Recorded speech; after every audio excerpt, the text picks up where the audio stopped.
નમસ્કાર, હું છું જલ્પા ક્ષત્રિય અને આપ જોઈ રહ્યા છો કે ન્યૂઝ। કોરોનાગ્રસ્ત જે અર્થતંત્ર હતું તેને બેઠું કરવા માટે આજે બજેટ 2021 એક રસીકરણ સમાન હતું। 100 વર્ષમાં કદી પણ ના જોયું હોય તેવું બજેટ જોવા મળશે તેવી વાતો વચ્ચે નાનામાં નાના ઉદ્યોગથી લઈને મોટામાં મોટા ઉદ્યોગપતિ સુધી સામાન્ય જનતા, મહિલાઓથી લઈને બાળકોના શિક્ષણ ક્ષેત્રે શું જાહેરાત કરવામાં આવે છે તે બાબતે સૌ કોઈની નજર આ બજેટ 2021 પર હતી। કોને શું મળે છે, કેટલું મળે છે, કયા ક્ષેત્રને વધુ મહત્વ આપવામાં આવે છે, આત્મનિર્ભરની વાતો ચાલી રહી છે તો ઉદ્યોગોને કેટલું પ્રોત્સાહન મળશે, રોજગારીની કેટલી તકોનું નિર્માણ થઈ શકે છે તે ઉપરાંત સામાન્ય જનતાને આ વખતે કે જેમની કોરોના મહામારીને કારણે ધંધા રોજગાર ગુમાવ્યા છે, તેમને નોકરી ગુમાવી છે તો તેમને કોઈ ટેક્સમાં રાહત મળે છે કે કેમ, એવા વિવિધ પ્રશ્નો હતા। તો કોને શું મળશે તેના જે લેખા જોખા છે બજેટ 2021ના તે બાબતે નિષ્પક્ષ રીતે ચર્ચા કરવા માટે આજે આપણી સાથે કે ન્યૂઝના સ્ટુડિયોમાં જોડાયા છે ડોક્ટર બ્રિજરાજસિંહ ગોહિલ કે જેઓ એક્સ સિનિયર ડિવિઝનલ કમાન્ડર છે। તે સિવાય અશ્વિનભાઈ ત્રિવેદી કે જેઓ એડવોકેટ છે, તે ભાજપ તરફથી અહીંયા આવ્યા છે। તે ઉપરાંત ડોક્ટર જીડી સિંહ કે જેઓ ગ્લોબલ મેનેજમેન્ટ કન્સલ્ટન્ટ છે। આપ સૌનું કે ન્યૂઝમાં સૌપ્રથમ તો સ્વાગત છે। નમસ્કાર। ડોક્ટર બ્રિજરાજસિંહ ગોહિલ, આપથી જ આપણે શરૂઆત કરીએ। સામાન્ય જનતા કે જેમની ઇન્કમ પર એક રોક લાગી ગઈ હતી કોરોના મહામારીના કારણે, તો આ વખતે સૌથી વધારે જો નોકરિયાત વર્ગની વાત કરીએ કે પછી બિઝનેસ વર્ગની વાત કરીએ તો બધાને આશા હતી કે કદાચ ટેક્સમાં કોઈ રાહત આપવામાં આવી શકે છે, પરંતુ 100 વર્ષમાં કદી ના જોયું હોય એવી પણ બજેટની વાતો થઈ હતી, પરંતુ ઇન્કમ ટેક્સમાં કોઈ જ સ્લેબમાં ફેરફાર કરવામાં નથી આવ્યો। આપનું શું કહેવું છે? એક વાત હું ચોક્કસ ઉમેરીશ કે સીએ નથી હું, એટલે ડિટેલિંગમાં નહીં જઈ શકું, પરંતુ ચોક્કસ એવું કહેવું પડે કે આફ્ટર કોવિડ આપણી અપેક્ષા એવી હતી કે જનરલ પબ્લિકના ફાયદા માટે, એક મિડલ ક્લાસ સ્પેસિફિકલી એમના ફાયદા માટે બધા જ સ્મોલ સ્કેલ ઇન્ડસ્ટ્રીને અથવા તો એવું કહી શકાય કે જનરલ લોકોને જો એક ટેક્સમાં બેનિફિટ આપવામાં આવ્યો હોત તો આપણે જે આગળનું વર્ષ અથવા તો આગળના વર્ષો જે આપણે કોવિડની નુકસાનની બચાવવા માટે જે કાઢવાના હતા એમાં આપણે થોડા ઊણા ઉતર્યા છીએ એવું કહી શકાય। ચોક્કસ આપણે જેમ વાત કરીએ એમ 100 વર્ષમાં ના જોયું એવું બજેટ, કદાચ આપણે જો થોડું ડિટેલમાં જઈશું તો 2019-20 અને 2020 બહુ લાંબો ફરક જોઈ શકાતો નથી આ બજેટમાં અમુક મુદ્દાઓને બાદ કરતા। જી અશ્વિનભાઈ, આપનું શું કહેવું છે આ મુદ્દે? નિર્મલા સીતારામનજી આજે રોજ યુનિયન બજેટ જે રજૂ કર્યું એમાં 64,180નું ફૂલ ગુલાબી બજેટ રજૂ કર્યું છે। ગતિશીલ બજેટ છે, સતત સહજ અને સરળ બજેટ છે। એમાં યુવાનોથી લઈ અને વૃદ્ધો સુધીની વાત એમણે લીધી છે અને કર્મચારીથી લઈને કિસાનો સુધીની વાત એમણે લીધેલી છે। એમાં મેટ્રો રેલના પણ 11,000 કરોડ રૂપિયા ફાળવેલા છે, રેલવે માટે 1,10,000 કરોડ ફાળવેલા છે, હેલ્થ માટે 75,000 કરોડ રૂપિયા ફાળવેલા છે, જ્યારે બંગાળને સ્પેશિયલ પેકેજ આપીને 25,000 કરોડ રૂપિયા ફાળવેલા છે। એટલે ચારે બાજુ તેજી અને તેજી એની અસર આજે શેર બજાર પર થયેલી છે અને શેર બજાર 1404 પોઈન્ટ, પરંતુ એવું પણ કહેવાય રહ્યું છે કે ચૂંટણી લક્ષી આવે છે એટલે એ વિરોધ પક્ષે વાત કરે, વિકાસ દેખાડવાની વાત કરે, પરંતુ બજેટ તૈયાર થતું હોય ત્યારે આ ચૂંટણીની પહેલાની વાત હોય। બજેટ તૈયાર થતો શું લોંગ પ્રોસિજર છે અને એ દરેક રાજ્યોને અને દરેક લોકોને સમાન તક આપે, વિકાસની તક મળે, ગતિશીલ બને, એના માટેની વાત એમાં બજેટમાં આવે છે અને દરેકનો સમાન વિકાસ અને સમાન તક મળતી હોય એ રીતનું બજેટ આપવામાં આવ્યું છે। એટલે વિરોધ પક્ષો ચોક્કસ કહેવાનું છે કે આ ચૂંટણીલક્ષી બજેટ છે। બંગાળમાં ચૂંટણી આવે છે તો બીજા રાજ્યોમાં પણ સ્થાનિક ચૂંટણીઓ છે, સ્થાનિક સ્વરાજ્યની ચૂંટણીઓ બીજા રાજ્યોમાં પણ છે, ગુજરાતમાં પણ છે, પણ એવી કોઈ વાત આમાં દેખાતી નથી કે જ્યારે ચૂંટણીલક્ષી જ બજેટ આપ્યું હોય એવું કોઈ વાત દેખાતી નથી। સર્વાંગી વિકાસની વાત છે, એમાં દેશના ભવિષ્યની વાત છે અને ગતિશીલની વાત છે અને ઉદ્યોગ ધંધાને બેઠા કરવાની વાત છે, કારણ કે આખું વર્ષ આપણે એક મહામારીમાંથી પીડિત રહેલા છીએ અને એ દેશના અર્થતંત્રને બેઠું કરવા માટે જ્યારે 11.5નો જીડીપી રેટ આવ્યો હોય અહીંયા, જ્યારે આપણે 60,000 જેટલા 60% લોકો આપણા ખેડૂત પર હોય અને ખેતી પર નિર્ભર કરતા હોય તો ખેડૂતો માટે પણ એમણે સારી યોજના આપી છે। એમને પાકના 1.5 ગણા પૈસા, એટલે નુકસાન તો થવાનું જ નથી એમને, જે પાક ઉપજ્યો હોય એનો ખર્ચો થયો એના 1.5 ગણા રૂપિયા એ સરકાર એમને ચૂકવશે કે જ્યારે જે બી કોન્ટ્રાક્ટ કરશે, કોઈ જે બી એપીએમસી સાથે કોન્ટ્રાક્ટ કરશે કે ગમે ત્યાં કોન્ટ્રાક્ટ કરશે, પ્રાઇવેટ લિમિટેડ કંપની સાથે કરશે તો એને ક્યાંય નુકસાન નહીં પડે ખેડૂતોની, એની જવાબદારી સરકારે લીધી છે। એટલે ખેડૂતોને પણ આત્મહત્યા કરવાના કોઈ વારો આવશે નહીં। डॉक्टर जीडी सिंह जी, आपका क्या मानना है इस बारे में?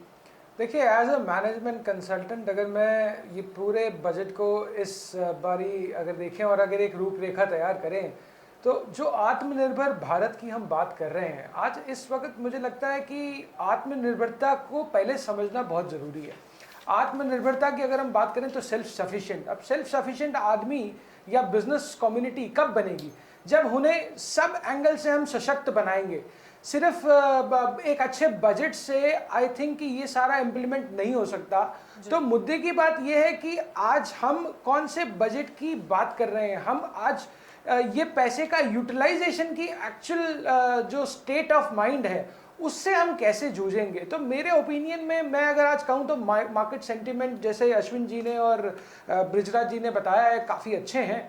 और ओवरऑल अगर मैं ये देखूं तो मैं 100 साल की तो बात नहीं कर सकता, लेकिन लास्ट 10 साल के अगर हम बजट को देखें तो वो 10 साल के अंदर हमने ऐसे कुछ चीज़ें तो नहीं देखी थी जो इस वक्त देखी हैं। जैसे मैं आपको एक अगर अपना रूपरेखा बताऊं तो मैं ये कहूँगा कि मैं खुद बहुत इम्प्रेस हूँ जो हेल्थ केयर के लिए जो हमने बजट रखा है, और जिस तरीके से निर्मला सीतारमण जी ने कहा था कि हेल्थ केयर गाँव-गाँव तक, कोने कोने तक पहुँचाया जाएगा, तो आई थिंक उससे काफ़ी हद तक लोगों को एक सेल्फ रियलाइजेशन आ गया है अभी कि गवर्नमेंट हमारी देखभाल कर रही है। आज अगर आप कंपेयर करो इंडिया को किसी वेस्टर्न कंट्री से, जो कि हम कहते हैं कि डेवलप्ड कंट्रीज़, अब डेवलप्ड कंट्रीज़ और इंडिया के अंदर मैं तो कोई फ़र्क नहीं समझता हूँ। मैं ये कहूँगा कि आज की डेट के अंदर सारा दिमाग जो इंडिया का है वही बाहर सब देश विदेश के अंदर आप देखेंगे तो हम इंडियंस ही हैं जो ग्लोबली ग्रो कर रहे हैं। बट कहने की बात ये है कि अगर हम अपने देश की बात करते हैं तो इंडिया के अंदर मूल रूप से अगर एक रूट कॉज देखा जाए तो जनता जो अनसेटिस्फाइड होती है वो यही होती है कि गवर्नमेंट हमारी हेल्थ केयर को लेकर के कुछ ऐसी पॉलिसीज नहीं बना रही जहाँ पे हम लोगों को सेल्फ सिक्योरिटी हो। बिकॉज आज भी मैं ये कहूँगा कि लोगों को हेल्थ इंश्योरेंस का अवेयरनेस नहीं है। आज अगर आप देखेंगे तो हमारी 130 करोड़ की पॉपुलेशन के हिसाब से हेल्थ केयर इंश्योरेंस पॉलिसीज सिर्फ 5% हैं। तो अगर हम देखें तो majority of the people are dependent on the government. तो आज जब हम गवर्नमेंट के ऊपर निर्भर हो जाते हैं तो मैं सोचता हूं कि आत्मनिर्भर भारत को बनाने के लिए अगर जो हेल्थ केयर रिफॉर्म्स जो लेके आने की बात करी है, अगर वो भी अच्छे ढंग से इम्प्लीमेंट होते तो मेरे मुताबिक मैं ये बजट को बहुत अच्छा मानता हूँ। आत्मनिर्भर માટે છે ને એ સ્ટાર્ટઅપ ઇન્ડિયા અને સ્ટેન્ડ અપ ઇન્ડિયા એ બે પોલિસીઓ જે સરકારે રજૂ કરી છે એનાથી ઇન્ડસ્ટ્રીને વેગ મળશે। અને બીજું કે જે નાના લઘુ ઉદ્યોગ હતા એમને 1 કરોડ રૂપિયાનું એનું બજેટ જે હોય તો એમાં ઓડિટ કરવાનું હતું તો એ 5 કરોડ સુધી લઈ ગયા છે। એટલે લઘુ ઉદ્યોગ ને મીડિયમ નાના ઉદ્યોગો છે એ બહુ સરળતાથી એમનો વેપાર કરી શકશે ને એ ગતિ એમના પકડાશે અને જે આખું વર્ષ એમની જે મંદીનો માર પડ્યો છે એમાંથી પણ બહાર આવી શકશે। તો સ્ટાર્ટઅપ ઇન્ડિયા અને સ્ટેન્ડઅપ ઇન્ડિયા છે એ રોજગારીની વાત છે એમાં। અને જ્યારે જે આટલા બધા કરોડ રૂપિયા ફાળવ્યા છે, અત્યારે મેટ્રો રેલમાં જે 11,000 કરોડ રૂપિયા ફાળવ્યા છે તો એ મેટ્રો રેલ જ્યાં જ્યાં થશે ત્યાં રોજગારી મળવાની છે, યુવાનોને ટેકનિશિયનોને રોજગારી મળવાની છે, મજૂરોને રોજગારી મળવાની છે અને આજુબાજુની જે સંપાદિત જમીન થવાની છે એને સારામાં સારું 4 ગણું વળતર મળવાનું છે। એટલે આખું એ અર્થતંત્રમાં ગતિ પકડશે ને 11.5 નો જીડીપી છે ને એ પકડી રાખશે એવું મારું। અશ્વિનભાઈની વાત સાથે હું સંપૂર્ણ સહેમત છું। ખૂબ સારી વાત છે કે આપણે 5,000 કરોડ સુધી આ વાતને લઈ ચૂક્યા, પરંતુ અહીં જ્યારે નાના બિઝનેસની આપણે વાત કરીએ છીએ તો એક ખૂબ મોટી અગવડતાનો વિષય એ આવી રહ્યો છે કે જ્યારે આપણે કોઈ રજિસ્ટ્રેશન કરવું છે, આપણે કોઈ બિઝનેસ સ્ટાર્ટ કરવો છે, આપણે જે પ્રક્રિયામાંથી, જટિલ પ્રક્રિયામાંથી પસાર થવું પડતું હોય છે, સ્પેસિફિકલી સ્મોલ સ્કેલ બિઝનેસની વાત કરીએ આપણે, તો એટલા બધા ઇશ્યુઝ આવતા હોય છે કે કોઈ એક નોર્મલ બિઝનેસમેન એ કોઈ એજન્સીના સપોર્ટ વગર આ પ્રોસેસ પૂરી કરી શકતો નથી, અપ ટુ ધ ટેક્સેશન। હા, એક વાત આપણે ફરીવાર અહીંયા નોંધવી પડશે કે ટેક્સમાં આપણે કોઈ બેનિફિટ ના મળ્યો, આપણે ટોટલ 3.something% ટેક્સ પેયર્સ લોકોની વચ્ચે કામ કરીએ છીએ। બીજા ટેક્સીસ છોડી દઈએ, જો ઇન્કમ ટેક્સની જ વાત કરીએ તો એ બાકીના જે ટેક્સીસ છે એ ટેક્સીસની જે પ્રોસેસ છે એ ખૂબ જ જટિલ છે। એ જે પ્રક્રિયા છે એને આપણે જો નીચે અથવા તો એને આપણે સરળ બનાવીશું તો જેમ અશ્વિનભાઈ વાત કરીએ એમ આપણે એ તરફે આગળ વધી શકીએ। આપણે બ્રિજરાજસિંહ જણાવું કે જ્યારે સ્ટાર્ટઅપ બિઝનેસ હોય તો એના માટે one window clearing system Gujarat સરકારે એપ્લાય કરી છે, એવા બધા સ્ટેટ એને ફોલો કરે છે અને એક જ જગ્યાએથી બધી ક્લિયરિંગ મળી જાય અને પોતાનો ધંધો સ્થાપી શકે અને બહુ સરળતાથી સહજતાથી રીતે ઓનલાઈન બધી સિસ્ટમ મૂકેલી છે। 14 જાતના પ્રમાણપત્રો તો ઓનલાઈન બેઠા બેઠા મળે છે, એને ઘરે બેઠા મળે છે, એને બહાર જવાનું નથી, બાકીનું પંચાયતમાં મળે છે, એને તાલુકા કક્ષાએ પણ આવવાની જરૂર નથી। આવી આખી સિસ્ટમ જ્યારે ગુજરાત સરકારે ગોઠવી હોય એને ફોલો બીજા રાજ્ય, કેન્દ્ર સરકાર કરતી હોય અને મોડલ રાજ્ય તરીકે આપણે ગુજરાતને મૂકેલું છે તો આ રીતે આખા ધંધા ઉદ્યોગનો વિકાસ થશે. વન વિન્ડો ક્લિયરિંગ સિસ્ટમ છે એ એપ્લાય થશે અને એનો લાભ બધા છે ભણેલા ગણેલા ઉદ્યોગપતિઓ ચોક્કસ લે છે અને સ્ટાર્ટઅપ ઇન્ડિયાના બિઝનેસમાં એમને મદદરૂપ કરી રહ્યા છે. આપણે ચોક્કસ અપેક્ષા રાખીએ કે આપ જેમ કહો છો એ પ્રમાણે જ લાભ મળતો રહે, પણ અત્યારે થોડો સિનેરિયો આપણે જુદો જોઈ રહ્યા છીએ. नहीं बट आई गेस आप दोनों की बात से मैं भी बिल्कुल सहमत हूँ, बट किसी भी देश की अगर हम इकोनॉमी की बात करते हैं तो वो इकोनॉमी 120% एसएमईज और एमएसएमईज को लेकर के ही आगे चलती है. तो आज हम जितना प्रोत्साहन एसएमईज और एमएसएमई सेक्टर को दे सकते हैं, मुझे लगता है कि वही है देश को जो आने वाले 5 और 10 साल में हम compete करेंगे एशिया और अफ्रीका रीजन के साथ में. बिकॉज अगर एशियन इकोनॉमी की अगर हम डोमिनेंस की बात करें तो India has always played a very big role. और यहाँ के अंदर भी हम ये कहें कि बड़े बड़े जो उद्योगपति हैं उनके लिए तो ये राहत पैकेज या बाकी सब चीज़ें बहुत मायने नहीं रखती हैं, लेकिन जो छोटे वर्ग के लोग हैं, जो एमएसएमईज हैं और जो एसएमईज हैं, उनके लिए जो छोटे मोटे चेंजेस हमने इस बजट के अंदर देखे हैं वो सही मायने में मैं ये कहूँगा कि काफ़ी लाभदायक हैं. जैसे इन्होंने बताया कि टैक्स स्लैब्स के अंदर चेंजेस आए हैं, काफ़ी सिंगल विंडो क्लियरेंस जो स्टार्टअप के लिए दिया गया है. तो आई थिंक ये जो छोटे छोटे चेंजेस हमने किए ये हमने लॉन्ग टर्म प्रोसेस को देखते हुए किए. और अभी एक और भी बहुत अच्छा चेंजेस ये है कि हम डिजिटल इंडिया की जब हम बात कर रहे हैं तो अब आप देखिए लास्ट ईयर से लेकर के अभी तक हमने देखे कि आज आम आदमी ऑनलाइन सिस्टम को एक्सेप्ट कर चुका है.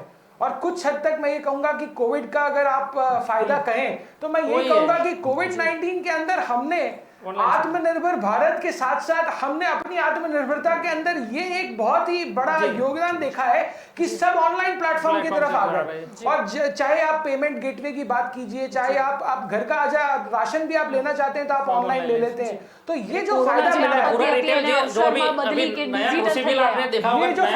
है, ये फायदा मेरे ख्याल से कि ये आने वाले टाइम में 10 साल की इकोनॉमी को बहुत કુલ 3 રીતે ફાયદો મળ્યો છે.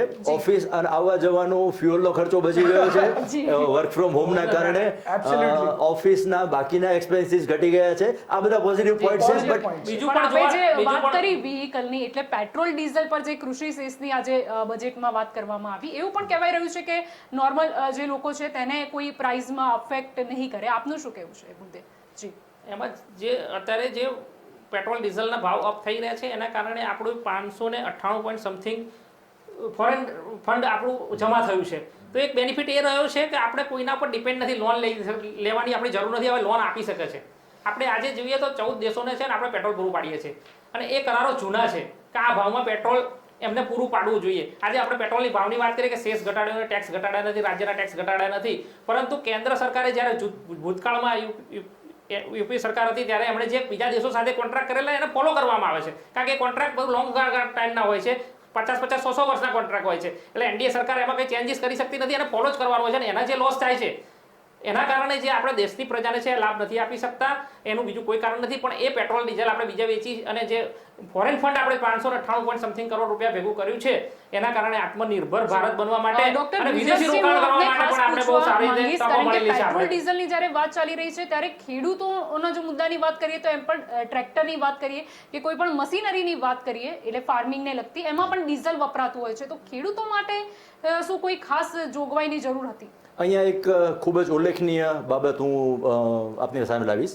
આપણે જ્યારે વાત કરીએ છીએ ખેડૂતોને ફાયદો મળવો જોઈએ કે ન મળવો જોઈએ ડીઝલનો, તો એની સાથે કમ્પેરેટિવલી વાત કરવી જોઈએ. આપણે ફિશરમેન્સની વાત કરીએ, જેમ ખેડૂત છે એ પણ એક ફૂડ પ્રોડક્ટ ડેવલપ કરે છે, એમ ફિશરમેન પણ એક ફૂડ પ્રોડક્ટ ડેવલપ કરી રહ્યા છે. તો એ લોકોને વેટમાંથી મુક્તિ આપવામાં આવે છે. લગભગ 9 થી 10 રૂપિયા સસ્તું ડીઝલ ફિશર્સમેન્સને મળી રહ્યું છે. ઇવન એ લોકોના ઇક્વિપમેન્ટ્સ બોટ બનાવી કે વગેરે વગેરે, ઇવન જીપીએસ તો આપણે ફ્રીમાં આપીએ છીએ ફ્રોમ ધ ગવર્મેન્ટ.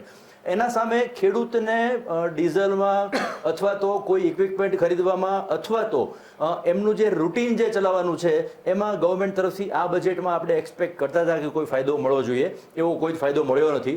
જેના કારણે આપણે જોઈએ છીએ તો આપણે ખેતી પ્રધાન દેશ હોવા છતાં વિશ્વમાં બીજા નંબરનો મોટામાં મોટો ક્રોપ ડેવલપમેન્ટ કરતો આપણો દેશ હોવા છતાં પણ આપણે આંકડાઓ જોઈએ છીએ તો લગભગ 7% ખેડૂતો દર વર્ષે ખેતી છોડે છે અને બીજા જગ્યાએ પર કામ કરે છે. આપણે જે મુદ્દાઓ જોઈશું તો માત્ર 7-12-8માં નોંધાયેલા ખેડૂતો સિવાયના જે ખેત મજૂરો છે એ લોકોની હાલત તો એના કરતાં પણ ખરાબ થઈ રહી છે. આપણે વાત આ બજેટમાં સાંભળી કે ભાઈ દરેક મજદૂરને એક સરખું વેતન આપવામાં આવશે, પરંતુ એ ઇમ્પ્લિમેન્ટ કરવું જ્યારે ગ્રાઉન્ડ લેવલ સુધી આપણે જઈશું તો એટલા માટે અઘરું છે કે ખેત મજૂર અથવા તો ખેડૂત પોતે જ એ કક્ષાએ નથી પહોંચી શક્યો.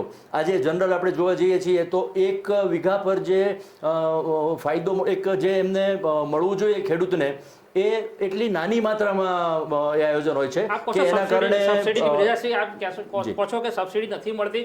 પણ જ્યારે ખેત મજૂરની વાત આવે, જ્યારે નાના ખેડૂતોની વાત આવે, સીમાંત ખેડૂતોની વાત આવે, ત્યારે રાજ્ય સરકાર અને કેન્દ્ર સરકારે ગરીબ કલ્યાણ મેળાઓ જે ભેગા કરી અને એમને સબસિડી અને સાધનો ફ્રી આપે છે.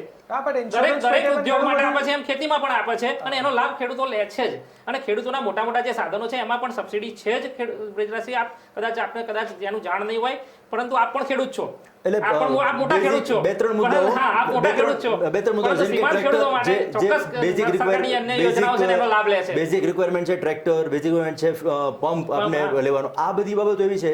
ઇવન ઇલેક્ટ્રિક કનેક્શનની વાત કરીએ તો ઇલેક્ટ્રિક કનેક્શનમાં ફાયદો છે આપણને, બટ એનું જે ઇમ્પ્લિમેન્ટેશન જે છે, આપણે જે તાર લગાવવાના છે, જે આપણે થાંભલો લગાવવાના છે, આપને કદાચ ખબર નહીં હોય તો જ્યારે સોલરની આખી જે સિસ્ટમ નવી ડેવલપ થઈ છે એમાં ખેડૂતોને સોલરથી એનર્જી ઉત્પાદન કરવા માટે, જળ અને પાણી ખેંચવા માટે, પંપ માટે, મોટર માટે સોલરની જે સબસિડી મળે છે ને ચાલુ જ છે આજની તારીખમાં. અને પરંતુ જે વીજળી ક્ષેત્રમાં પીપીપી મોડલની વાત કરવામાં આવી છે એ મુદ્દે શું કે આપનો અભિપ્રાય છે?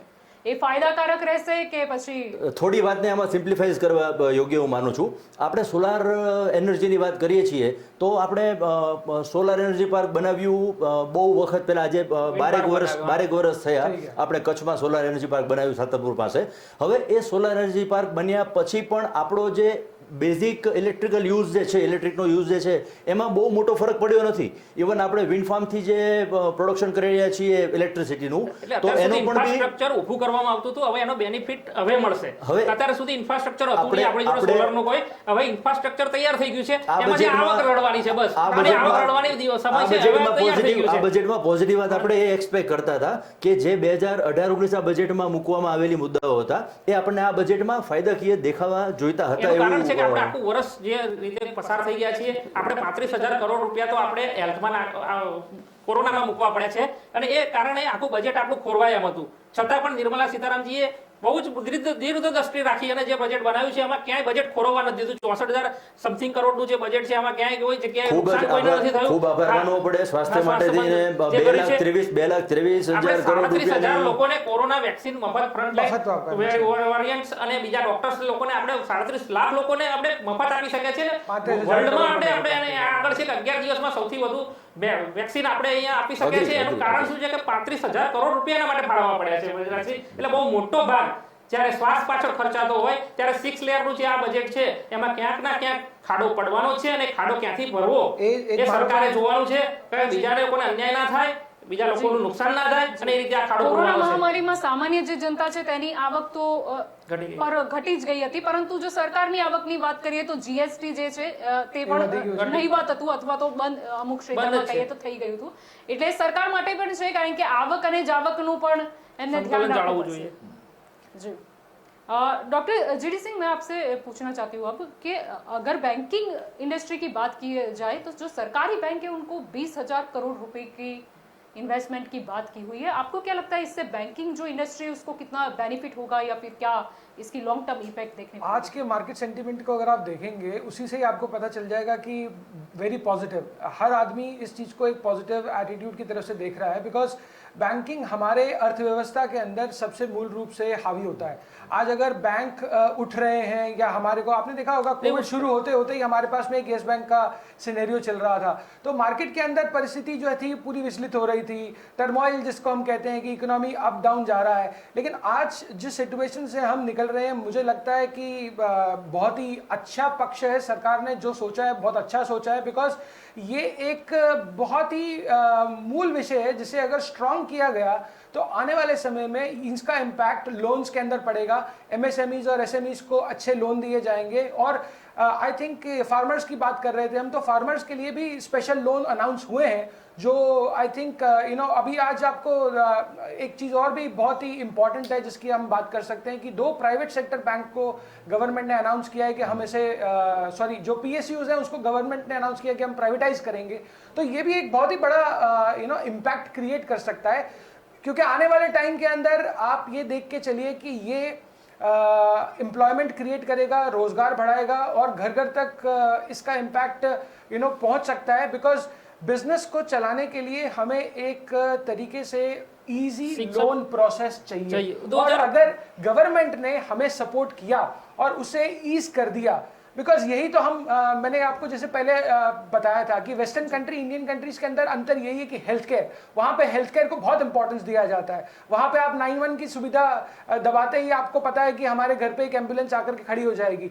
तो यहाँ पे भी इसी तरीके के जो हेल्थ केयर इंफ्रास्ट्रक्चर के ऊपर हम एम्फेसाइज कर रहे हैं, तो आई एम क्वाइट श्योर कि अगर इसे अच्छे ढंग से इंप्लीमेंट किया तो आने वाले 5 साल के अंदर हम एक डेवलप्ड नेशन के रूप में उभर के आ सकते हैं। હું આપને કહું કે અમૃતમ યોજનામાં 2 કરોડ 80 લાખ રૂપિયા ફાળવેલા છે અને અમૃતમ કાર્ડમાં અભયમ આખી 1081 દબાવો તો આપણા ઘરે પણ આજે એમ્બ્યુલન્સ આવે છે, વડીલોની બીપી અને ડાયાબિટીસ માપી જાય છે, એમને ફ્રી મેડિસિન મળવા આપે છે અને 108 ની સેવા પણ ચાલુ જ છે। એટલે જ્યાં જ્યાં આપણે જરૂર પડી છે ત્યાં મેડિકલમાં આપણે ઇમ્પ્રૂવ થઈ ગયું છે અને આપણે મેડિકલ ટુરિઝમ આપણે વિકસાઈ રહ્યા છે। એક સરસ મેડિકલ ટુરિઝમ, બહારના લોકો આપણે આવીને અહીંયા કિડની ટ્રાન્સપ્લાન્ટ કરાવી જાય છે, અહીંયા હાર્ટ એટેકનો એમના દવા કરાવી જાય છે, બાયપાસ કરાવી જાય છે। એનાથી વિશેષ આપણી ભારતની છબી કેવી રીતે આપની વાતની સાથે હું એક સહમતિ પુરાવા કહું છું કે 2,23,849 કરોડની ફાળવણી થઈ હેલ્થ કેર માટે થઈને। હવે આ જે આટલી મોટી અમાઉન્ટની ફાળવણી થઈ છે ને, એનું ઇમ્પ્લિમેન્ટેશન જેટલું સારી રીતે કરી શકાશે એટલો જ આપણને એનો બેનિફિટ મળશે, કારણ કે એ જ ખૂબ મહત્વનું હોય છે। કાગળ પર ઉપર હમણાં જાહેરાત થઈ છે, પણ એનું ઇમ્પ્લિમેન્ટેશન કઈ રીતે થાય છે, એની સ્ટ્રેટેજી શું છે, એનો બેનિફિટ લોકોને મળે છે કે કેમ? મોદી સરકાર છે ઇમ્પ્લિમેન્ટ માટે એ જગ મશહૂર છે, આખા વર્લ્ડમાં ફેમસ છે કે એમનું કોઈ કામ કાગળ પર નથી, દરેક વસ્તુ ગ્રાઉન્ડ પર દેખાય છે, રિયાલિટીમાં દેખાય છે। એટલે આ પણ વસ્તુ ઇમ્પ્લિમેન્ટ થશે એવી ચોક્કસ આશા છે। એ જ આશાથી અમે બધા મિત્રો ઉમ્મીદ કરી રહ્યા છીએ કે આ વખતનો જે બજેટ છે એ બધાને આનંદ આપે। અને ખાસ એક બજેટમાં એ પણ વાત જોવા મળી કે જે વાહનોની સ્ક્રેપ પોલિસી હતી એ મુદ્દે જાહેરાત કરવામાં આવી કે 20 વર્ષ જે જૂના ખાનગી વાહનો છે અને 15 વર્ષ જૂના જે જાહેર વાહનો છે તે દૂર કરાશે। એટલે કે સરકારે પ્રદૂષણ કંટ્રોલ માટે આ જાહેરાત કીધી અને વાહન માટે એક ફિટનેસ સર્ટિફિકેટ અનિવાર્ય કરવામાં આવ્યું છે। તો ડોક્ટર બ્રિજરાજજી, હું આપને પૂછવા માંગીશ કે આપને શું લાગે છે કે આ જે સ્ક્રેપ પોલિસી છે એ લાવવામાં આવી છે, કેવો ડિસિઝન છે સરકાર? હું આ ડિસિઝનને ખૂબ જ મહત્વનો અને ખૂબ સારો ડિસિઝન સમજુ છું, કારણ કે યુનિફોર્મ ફોર્સ સાથે કામ કરેલું હોવાના હિસાબે આપણા પાસે જે અનવોન્ટેડ રોડ એન્ક્રોચમેન્ટ છે એ રોડ એન્ક્રોચમેન્ટ છે એને આ ખૂબ ઇફેક્ટ કરતો બાબત હતી। હવે આપણે વાત કરીએ 15 કે 25 વર્ષના મુદ્દાઓની, કોમર્શિયલ વ્હીકલ્સને અને પ્રાઇવેટ વ્હીકલ્સને આપણે અલગ કરીએ તો ચોક્કસ એવું કહી શકાય કે ફિટનેસ સર્ટિફિકેટ જે છે એની મર્યાદાઓ અથવા તો એની પ્રોસેસ છે એને વધારે સ્ટ્રિક્ટ બનાવવી પડશે। અત્યારે આપણે જે રીતે ફિટનેસ સર્ટિફિકેટ્સ આપી રહ્યા છે, આરટીઓ જે રીતે આપી રહ્યું છે એમાં વધારે ડિફાઇન કરીને વધારે એમાં ઇન્વોલ્વ થઈને એકચ્યુઅલ ફિટનેસ સર્ટિફિકેટ, જે ખરેખર એક નવું વાહન 10 વર્ષ સુધી ચાલી શકતું હોય એવી ફિટનેસવાળું વાહન બની શકે અને એ જો ચાલશે તો જ આપણી આ બેનિફિટનો આપણને પૂરો લાભ મળશે અને ખૂબ સારો લાભ મળશે। આપ જુઓ છો કે આરટીઓના રૂલ્સ એન્ડ રેગ્યુલેશનમાં દિન પ્રતિદિન સુધારા થયા છે, નવા નિયમો આવી ગયા છે અને વધુ કડક બનાવ્યા છે। જે હેલ્મેટથી કાયદો હોય અથવા તો પોલ્યુશન કંટ્રોલ હોય, પીયુસી નો મુદ્દો હોય। સાહેબ, વચ્ચે હું આપને આમાં ઇન્ટરપ્ટ કરી, સોરી ફોર ધેટ। આપણે એક લાયસન્સ આપીએ છીએ તો એ લાયસન્સની પ્રક્રિયા આપણે એટલી અઘરી બનાવી છે કે એક વ્યક્તિને 100 પ્રશ્નોનો જવાબ આપવો પડે છે। હું મૂળ વાત પર આવું, આપણે એને એક સેન્સરના ટ્રેકમાંથી પસાર કરીને લાયસન્સ આપીએ છીએ 2012 પછી। હવે એની સામે આપણે જ્યારે એક વ્હીકલ રજીસ્ટર કરાવીએ છીએ આપણે આરટીઓમાં જવાની જરૂર નથી। આપને આ ધ્યાનમાં હશે કે આપનો ડીલર છે એ જ આપને ત્યાં જ આપનું વાહન રજીસ્ટર કરી આપશે, એ આપને પૂછશે નહીં કે આપની પાસે પાર્કિંગ છે કે નહીં। આ વાત સમજવા યોગ્ય છે। આપની પાસે રજીસ્ટ્રેશન કરતી વખતે લાયસન્સ છે કે નહીં, આપની પાસે આપ જે ટ્રેક પર જવાના છો ઓફિસમાં કે ઘરમાં પાર્કિંગ છે કે નહીં, આ કશું જ જોયા વગર આપણે સીધું જ રજીસ્ટ્રેશન કરી આપીએ છીએ। આનો આપણને જે ગેરફાયદો થઈ રહ્યો છે, જ્યારે બિલ્ડિંગ બનતી હોય ત્યારે એને બીયુ પરમિશન લેવા માટે પાર્કિંગનો પ્લોટ હોવો એ નેસેસરી છે અને તો જ બીયુ પરમિશન આપે છે. દરેક ફ્લેટમાં જુઓ તો પાર્કિંગની સુવિધાઓ હોય છે. આપની વાત ખૂબ હા. મુદ્દાની છે. આપણે આની સાથે આરયુ પરમિશન જોડવી પડશે. રોડ યુઝેસ પરમિશન આજ સુધી આપણે આ મુદ્દા ઉપર ક્યારે ચર્ચા કરી નથી. ઓલ ઓવર વર્લ્ડ આરયુ પરમિશન માટે કામ કરે છે. પ્રતિદિન આવા ઇમ્પ્રુવમેન્ટ થાય છે અને થતા રહેશે. આપણે એ જ એક્સપેક્ટ કરીએ છીએ. નવી જે પ્રોબ્લેમ્સ છે એનું સોલ્યુશન કઈ રીતે લાવી શકાય તે વિચારવાની જરૂર છે કે બીજું જે નિર્ણયો તો ત્યારે લેવામાં આવી રહ્યા છે પણ વધારે શું કડક નિર્ણય લઈ શકાય કે જે જાહેર જનતા છે તેમને સમસ્યા ના પડે. આના સિવાય બીજી વાત કરું તો કન્યાકુમારી કોરિડોર માટે 65,000 કરોડ રૂપિયાનું પેકેજ છે. જી એટલે એ આખો પટ્ટો જે અનડેવલપ હતો કન્યાકુમારીથી એ આખો પટ્ટો છે એ ડેવલપ થશે અને એના કારણે ત્યાં ગાડી પણ જે વાહન વ્યવહારની સુવિધાઓ નથી, ટ્રાન્સપોર્ટેશનની સુવિધા નથી, એના કારણે વાહન વ્યવહારને ટ્રાન્સપોર્ટેશન વધતા ત્યાં ગાડી પણ ઉદ્યોગ ધંધા સ્થપાશે અને ત્યાં ગાડી પણ રોજગારીની વિપુલ તકો મળશે. એટલે 65,000 કરોડ હ્યુજ અમાઉન્ટ છે બીજાશ્રી. એટલે એ શ્રમિકો માટે પણ જ્યારે 1,000 કરોડ રૂપિયા ફાળવેલા છે તો એ ત્યાં પણ ત્યાં કામ આવશે આ યોજના. બીજું કે 32 રાજ્યોમાં વન રેશન કાર્ડ. એટલે આ જે ગુજરાતનો મજૂર છે બિહાર જઈને મજૂરી કરતો હોય અથવા બિહારનો મજૂર છે ગુજરાતમાં આવી અને મજૂરી કરતો હોય તો એને રાશન પાણી નહીં મળે એવું નથી. એને ગમે તે એક જ કાર્ડ ઉપર એના એક જ નંબર ઉપર એના નામ ઉપર એને રાશન કાર્ડ ઇસ્યુ કરવામાં આવશે અને એ રાશન કાર્ડ ઉપર એને અનાજ આપવામાં આવશે અને એનું એ પેટ ભરી શકશે. એટલે આ બધી જે યોજનાઓ છે એ અને બીજું વરિષ્ઠ નાગરિકોને 75 વર્ષ ઉપરથી ટેક્સ ફ્રી કરી નાખ્યા છે. એટલે એમને જે એમનો દવા દારૂમાં જે ખર્ચો થતો હતો એ એના મજરે મળશે ટેક્સમાંથી બચત કરીને. આમાં હું થોડું આપને ઇન્ટરપ્ટ કરીશ. આપણે અહીંયા થોડી સમજવામાં ભૂલ કરી રહ્યા છીએ. 75 વર્ષથી ઉપરના તમામ નાગરિકો નથી આવતા, પેન્શન હોલ્ડર્સ નાગરિકો જ આવે છે. આપણે જે ડિઝાઇન કરી આપણે જે કાલ રાતનું બજેટ વેબસાઇટ પરથી વાંચ્યું એના પરથી આપણે સ્પષ્ટ થયું છે કે માત્ર જે 75 વર્ષથી ઉપરના સિનિયર સિટીઝન જે લોકો ખાલી લોકો છે 2% લોકો છે. હવે એ લોકો ગ્રોથના 2% લોકો આ છે એ 2% લોકો એટલે બહુ મોટી સંખ્યામાં આનો લાભ મળશે. કારણ કે 3% જ્યારે ટેક્સ પેયર છે એમાંથી 2% લોકો આપણે સમજીએ છીએ પણ એ માત્ર પેન્શન ધારકો જ. આપણે 75 વર્ષને 2% સમજીએ છીએ પણ પેન્શન ધારકો 2% સુધી નથી પહોંચી શકતા. એ એક શરૂઆત થઈ છે એટલે આગળ જતા એમાં પણ ઇમ્પ્રુવમેન્ટ આવશે. ચોક્કસ આપણે એવું જ અપેક્ષા રાખીએ કે અપેક્ષા એવી જ રાખીએ કે આપણને એનો ફાયદો મળી શકે પૂરો. બીજું કોર્પોરેટ ટેક્સ ઘટાડી દેવામાં આવે છે. કોર્પોરેટ ટેક્સમાં પણ સૌથી ઓછો વર્લ્ડમાં હું એમ કહું છું, ભારતની વાત નથી કરું, વર્લ્ડમાં સૌથી ઓછો કોર્પોરેટ ટેક્સ ઇન્ડિયામાં છે. આપ ફોરેનમાં ઇન્ડસ્ટ્રી સ્થાપવા જાઓ ને અહીંયા સ્થાપવા જાઓ અને એના કોર્પોરેટ ટેક્સ જે છે અને એના જે લાયસન્સની પ્રક્રિયા છે સૌથી સરળીકરણ લાયસન્સની પ્રક્રિયા એ આપણે અહીંયા ઇન્ડિયામાં છે. બસ આપણે એ અપેક્ષા રાખીએ કે નાના બિઝનેસે પણ એ કોર્પોરેટ જેવો ફાયદો મળે અને એટલા ઇઝીલી એમાં આપણે કામ કરી શકીએ. જી બીજી જે આપણે વાત કરી વન નેશન વન રેશન કાર્ડની કે 32 રાજ્યમાં એની મંજૂર કરવામાં આવશે. એના સિવાય ઉજ્જવલા યોજનાની જો વાત કરીએ તો એનો ફાયદો 1 કરોડ વધુ મહિલાઓ સુધી પહોંચશે એવી પણ વાત કરવામાં આવી છે. તો ડોક્ટર બ્રિજરાજસિંહ આપનું શું માનવું છે ઉજ્જવલા યોજના વિશે? જ્યાં સુધી મારો અનુભવ છે ગામડા સાથે જોડાયેલો એક ખેડૂત તરીકે અથવા તો ઓલ ઓવર ગુજરાતમાં મારા કામ અર્થે જે રીતે મારું જતું હોય છે જવાનું થતું હોય છે, ઉજ્જવલા યોજનાનો ફાયદો શરૂઆતમાં ખૂબ સારો મળ્યો. ખૂબ સારી રીતે ઉજ્જવલા યોજનાનો બેનિફિટ પબ્લિક સુધી પહોંચ્યો. એક એજન્સી હોલ્ડર છે એમણે એક સ્ટવ ફ્રીમાં આપવાનો, પહેલી વખત ગેસ સિલિન્ડર છે એ બહેનોને કે જે બહેનો બિલો પોવર્ટી લાઈન છે માત્ર બહેનોને જ આપણે કવર કર્યા છે ઉજ્જવલા યોજનામાં. અહીંયા માત્ર ને માત્ર એક દુઃખદ બાબત એ આપણે સમજવી પડે કે રિફિલિંગ રેશિયો છે એ બહુ ઓછો છે.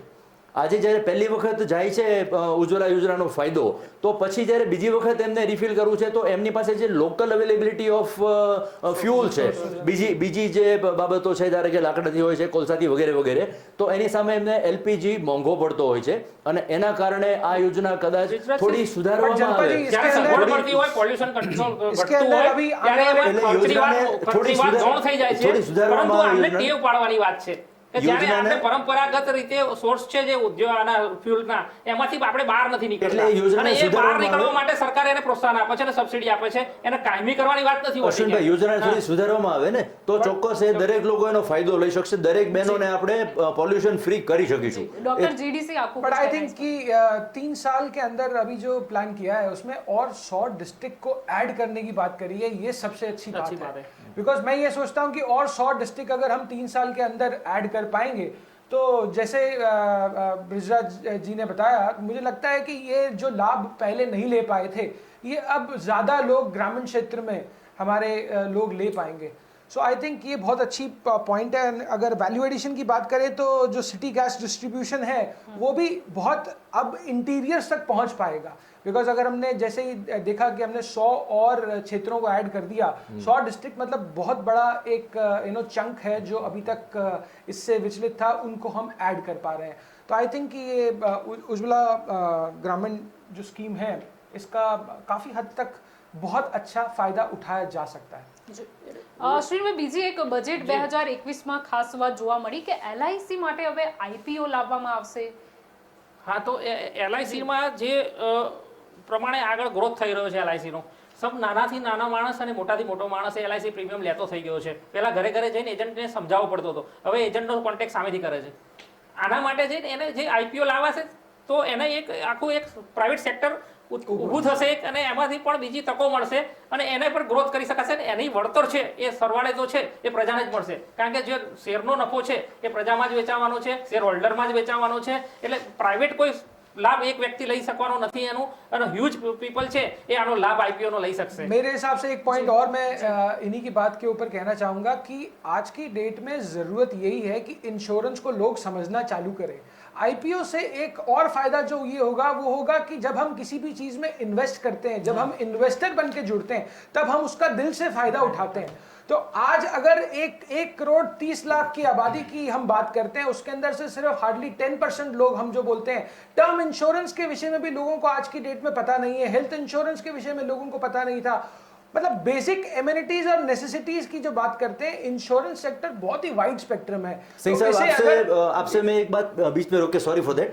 અહીંયા ખૂબ મોટો એક ફાયદો થવા જઈ રહ્યો છે। આ યોજના ખરેખર ખૂબ સારી રીતે લાવવામાં આવી છે। અત્યાર સુધી એવું બનતું હતું કે LIC કે બીજી આવી આપણી મોટી જે સંસ્થાઓ છે આપણા ભારત દેશની, આ સંસ્થાઓમાં બાકીની કંપનીઓ ઇન્વેસ્ટમેન્ટ કરતી હતી, आपने प्लेसमेंट करवा મળતું હતું કે બાકીના મોટા મોટા શેર હવે अपने घर से हम खुद करेंगे। હવે આપણે દરેક છે આમાં મોટું આનું રોકાણ મોટા ભાગનું રોકાણ મ્યુચ્યુઅલ ફંડમાં થશે। અત્યાર સુધી મ્યુચ્યુઅલ ફંડ મોટા ભાગે સામાન્ય પ્રજા લે છે। અત્યાર સુધી એવું मेंटल બનતું सेंटीमेंट क्या होता है, अगर हम खुद इन्वेस्टर हैं तो हमारे को फायदा लेने के लिए भी ज्यादा मत। હવે LIC મારી છે એવું લાગવાની શરૂઆત થશે એવું મારું સ્પષ્ટ માનવું છે। માત્ર ને માત્ર એક કંપની નથી એવું બની શકશે। આના સિવાય જો વાત કરીએ તો સોના ચાંદી સસ્તા થશે એવું કહેવાય રહ્યું છે, કારણ કે જે ડ્યુટી હતી તે ઘટાડાઈ છે, તો આનો બેનિફિટ લોકો કેટલો એ કરી શકશે? કારણ કે જો સોના ચાંદીની વાત કરીએ તો એને આપણે સંકટ સમયની સાંકળ ગણતા હોઈએ છીએ, અને ખાસ કરીને મહિલાઓ હોય છે એમાં સોના ચાંદીના જે દાગીના હોય છે એનો ક્રેઝ વધારે જોવા મળતો હોય છે, અને અથવા ઇન્વેસ્ટમેન્ટ માટે પણ સોના चांदी એ આપણે રિસ્ક ફ્રી તરીકે मैं इसके अंदर एक पॉइंट मैं बताना चाहूंगा, फिर आई थिंक कि अश्विन जी और गोयल साहब बताएंगे। बेसिकली अगर आप देखें सोने चांदी की हम बात करते हैं तो ये एक ऐसा फंड माना जाता है जिसके ऊपर हम हमेशा ट्रस्ट रखते हैं। कोविड के टाइम पे जब इकोनॉमी डाउन जा रही थी, आप सब लोगों ने देखा होगा कि गोल्ड और सिल्वर के भाव जो हैं वो ज़मीन से उठ करके आसमान तक पहुंच गए, और काफ़ी हद तक ये एक ऐसा टाइम था जहाँ पे हमको सबको पता था कि हमारा इन्वेस्टमेंट सेफ रहेगा। अब वैसे भी जहाँ हम पूरी दुनिया में वैक्सीन की बात कर रहे हैं और जब हम इन्वेस्टमेंट को देख रहे हैं, अब हम इकोनॉमी वापस स्टेबल हो रही है, तो ऑटोमेटिकली जहाँ सोने और चांदी की भाव की बात करते हैं तो वो वैसे भी जो आज स्टैंडर्ड थे वो उसका ओरिजिनल बेस रेट नहीं है। तो मुझे लगता है कि जो करेक्शन होना है वो करेक्शन बहुत इंपॉर्टेंट है, और यहाँ पे आज हम सिर्फ करेक्शन की ही बात कर रहे हैं, कोई बहुत ज्यादा इसमें गिरावट या उतार चढ़ाव नहीं आएगा मेरे हिसाब से, मुझे ये लगता है। હું શું કહું છું કે જ્યારે રિયલ એસ્ટેટમાં તેજી આવતી હોય, મ્યુચ્યુઅલ ફંડોમાં તેજી ચાલતી હોય અને સોનામાં તેજી ચાલતી હોય, ત્રણેય જગ્યાએ એક પેરેલલ તેજી ચાલતી હતી, એવા સમયે લોકોને કન્ફ્યુઝ હતા કે રોકાણ ક્યાં કરવું। સાચી વાત છે। જ્યારે રિયલ એસ્ટેટમાંથી કંઈ મળવાનું નહોતું, પણ જ્યારે રિયલ એસ્ટેટમાં હમણાં સરકારે 7.5% સ્ટીલમાં રેટ ઘટાડ્યો, ટેક્સ ઘટાડ્યો, એના કારણે રિયલ એસ્ટેટ સસ્તું થશે, તો રિયલ એસ્ટેટમાં પણ રોકાણ થશે। રિયલ એસ્ટેટમાં સોનાનું જે રોકાણ છે રિયલ એસ્ટેટમાં કન્વર્ટ થશે, એના કારણે પણ સોનાનું ભાવમાં ઘટાડો થશે, એટલે એના લોકો ઓછા થશે। એ જે ઇન્વેસ્ટમેન્ટ માત્ર સોનામાં થતું હતું એની જગ્યાએ બાયફર્કેશન થશે, LIC નો ઇસ્યુ આવે છે, IPO આવે છે તો એમાં પણ લોકો રોકાણ કરશે, મ્યુચ્યુઅલ ફંડોમાં પણ રોકાણ કરશે। આ બધાના કારણે જ્યારે લેનાર વર્ગ ઘટી જતો હોય ત્યારે ઓટોમેટિક અશ્વિનભાઈની વાત ખૂબ જ મહત્વની છે। અહીંયા હું આ વાતને થોડી જુદી રીતે લેવા માંગુ છું। આપણા મોટા ધાર્મિક સંસ્થાનો જેમ આપે કહ્યું એમ કે સેફટી માટે આપણા ઘરની દીકરીઓ બહેનો એ સોનાને પોતાના પરંપરાગત ઘરમાં સ્ટેબલ કરી દે છે. એ એક બહુ મોટું ફાઇનાન્સ છે, એ ફાઇનાન્સ સ્ટેબલ થઈ જાય છે, જેનો માર્કેટમાં યુઝ થતો નથી. This is very important point. જ્યાં સુધી હું સમજુ ત્યાં સુધી યોજનાઓ લાયેલા છે. એટલે હવે જે થવા જઈ રહ્યું છે કે જેમ LIC આવી છે કે જેમ બીજા મુદ્દાઓ આવ્યા છે, તો લોકો જે આઈડલ પડેલી અમાઉન્ટ જે છે ગોલ્ડમાં અંદર પડેલી, એ અમાઉન્ટનો કદાચ ફિલ્ડમાં ઉપયોગ કરશે તો એનો આપણને એનો આપણે જીડીપીમાં अपनी जीडीपी में अपनी तो એટલી રહેશે કે ભાઈ આમાં કરેક્શન જ આવશે. આના લીધે કઈ બહુ મારો સબ્જેક્ટ જુદો હતો કે એ જે ફંડ છે એ બહાર આવશે. આપણે સમજીએ છીએ કે ઇન્ડિયામાં એટલું ગોલ્ડ છે દરેકે દરેક ઘરમાં. જો એ ગોલ્ડમાંથી થોડું બી જો માર્કેટમાં ફ્લોટ થશે તો આપણને જે જીડીપીમાં અથવા તો આપણને ઓવરઓલ જે બેનિફિટ જોઈએ છે ફાઇનાન્શિયલ, ત્યાં આપણે પહોંચી શકીશું. ગોલ્ડનું જે ઇમ્પોર્ટ એક્સપોર્ટ હતું એના નિયમોમાં ફેરફાર થયેલા, એના કારણે પણ બહાર વિદેશથી આપણે જે સોનું લાવતા હતા એમાં રોક આવી ગયેલું. જ્યારે આપણે સોનાનું ઉત્પાદન છે એટલું બધું નથી પહોંચી વળતા, જ્યારે ચાઇના પર આપણે ડિપેન્ડેબલ હોય આ સોનામાં, અને જ્યારે સ્વદેશી વસ્તુનો આગ્રહ રાખતા હોય ત્યારે ચાઇનાની વસ્તુનો આપણે બહિષ્કાર કરવાની વચ્ચે વાત આવેલી. એના કારણે પણ ચાઇનાથી આપણે સોનું ખરીદી નતા શકતા, વેપારીઓ લાવી નતા શકતા, ખાણો બંધ બેલ્જિયમની હતી કોરોનાના કારણે, અને આ બધા કારણે પણ સોનાનો ભાવમાં ઉછાળો થયેલો. એ થોડા ટાઈમ માટે હતો. જ્યારે એ ટાઈમ પૂરો થઈ જશે ત્યારે ઓટોમેટિક ભાવ એનો છે એ રિયલ બેઝ પર આવી જશે.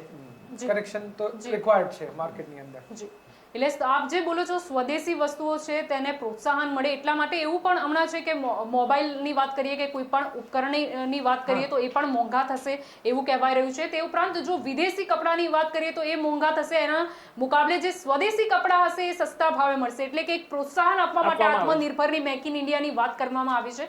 તો આ જે સરકારે કદમ તો ઉઠાવી દીધો છે, પરંતુ આની વાસ્તવિક અસર શું જોવા મળશે? કારણ કે મેક ઇન ઇન્ડિયાની વાતો છે એ આજની નથી કે કોરોના કાળની નથી, એ બહુ પહેલાથી મેક ઇન ઇન્ડિયા ચાલી રહ્યું છે. હવે આત્મનિર્ભર નામ આપવામાં આવ્યું, પરંતુ વાસ્તવિકતા શું?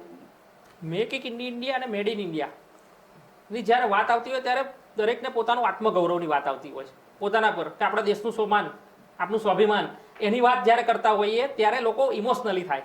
અને જ્યારે વિદેશી વસ્તુનો આપણે ત્યાગ કરતા હોઈએ તો પહેલાં ક્યાં ઘર તરફ વળે, તો ઘર તરફ વળશે તો સ્વદેશી વસ્તુઓ છે. આજે જુઓ તો ખાદીમાં ખૂબ જ ઉછાળો આવ્યો છે. ખાદી જે પહેલાં વેચાતી હતી એના કરતાં અત્યારે એના સેલમાં ઘણો બધો ગ્રોથ આવ્યો છે. ખાદીના ઉત્પાદકો પણ વધ્યા છે. મૃતપાય આખું ઇન્ડસ્ટ્રી હતું એ મોદી સરકાર આવ્યા પછી એને બેઠું કર્યું છે. વણકરોની પણ પરિસ્થિતિમાં સુધારો થયો છે. તો એવી પરિસ્થિતિમાં આપણે જ્યારે ઘરમાં મળતું હોય વસ્તુ ગૌરવ અનુભવતા હોય તો એમાં ચોક્કસ ઇમ્પ્રુવ થશે. જલ્પાબેનના પ્રશ્ન પર થોડો પાછો આવવાની જરૂર લાગી મને. અત્યારે જો વાત થઈ રહી છે, આપણે જેમ પ્રશ્ન પૂછ્યો એમ કે મોબાઈલની કિંમત વધવાથી, મોબાઈલના ચાર્જરની કે ઇલેક્ટ્રોનિક આઇટમ્સની કિંમત વધવાથી ફાયદો કે નુકસાન? હું અહીંયા ચોક્કસ એવું જોઈ રહ્યો છું.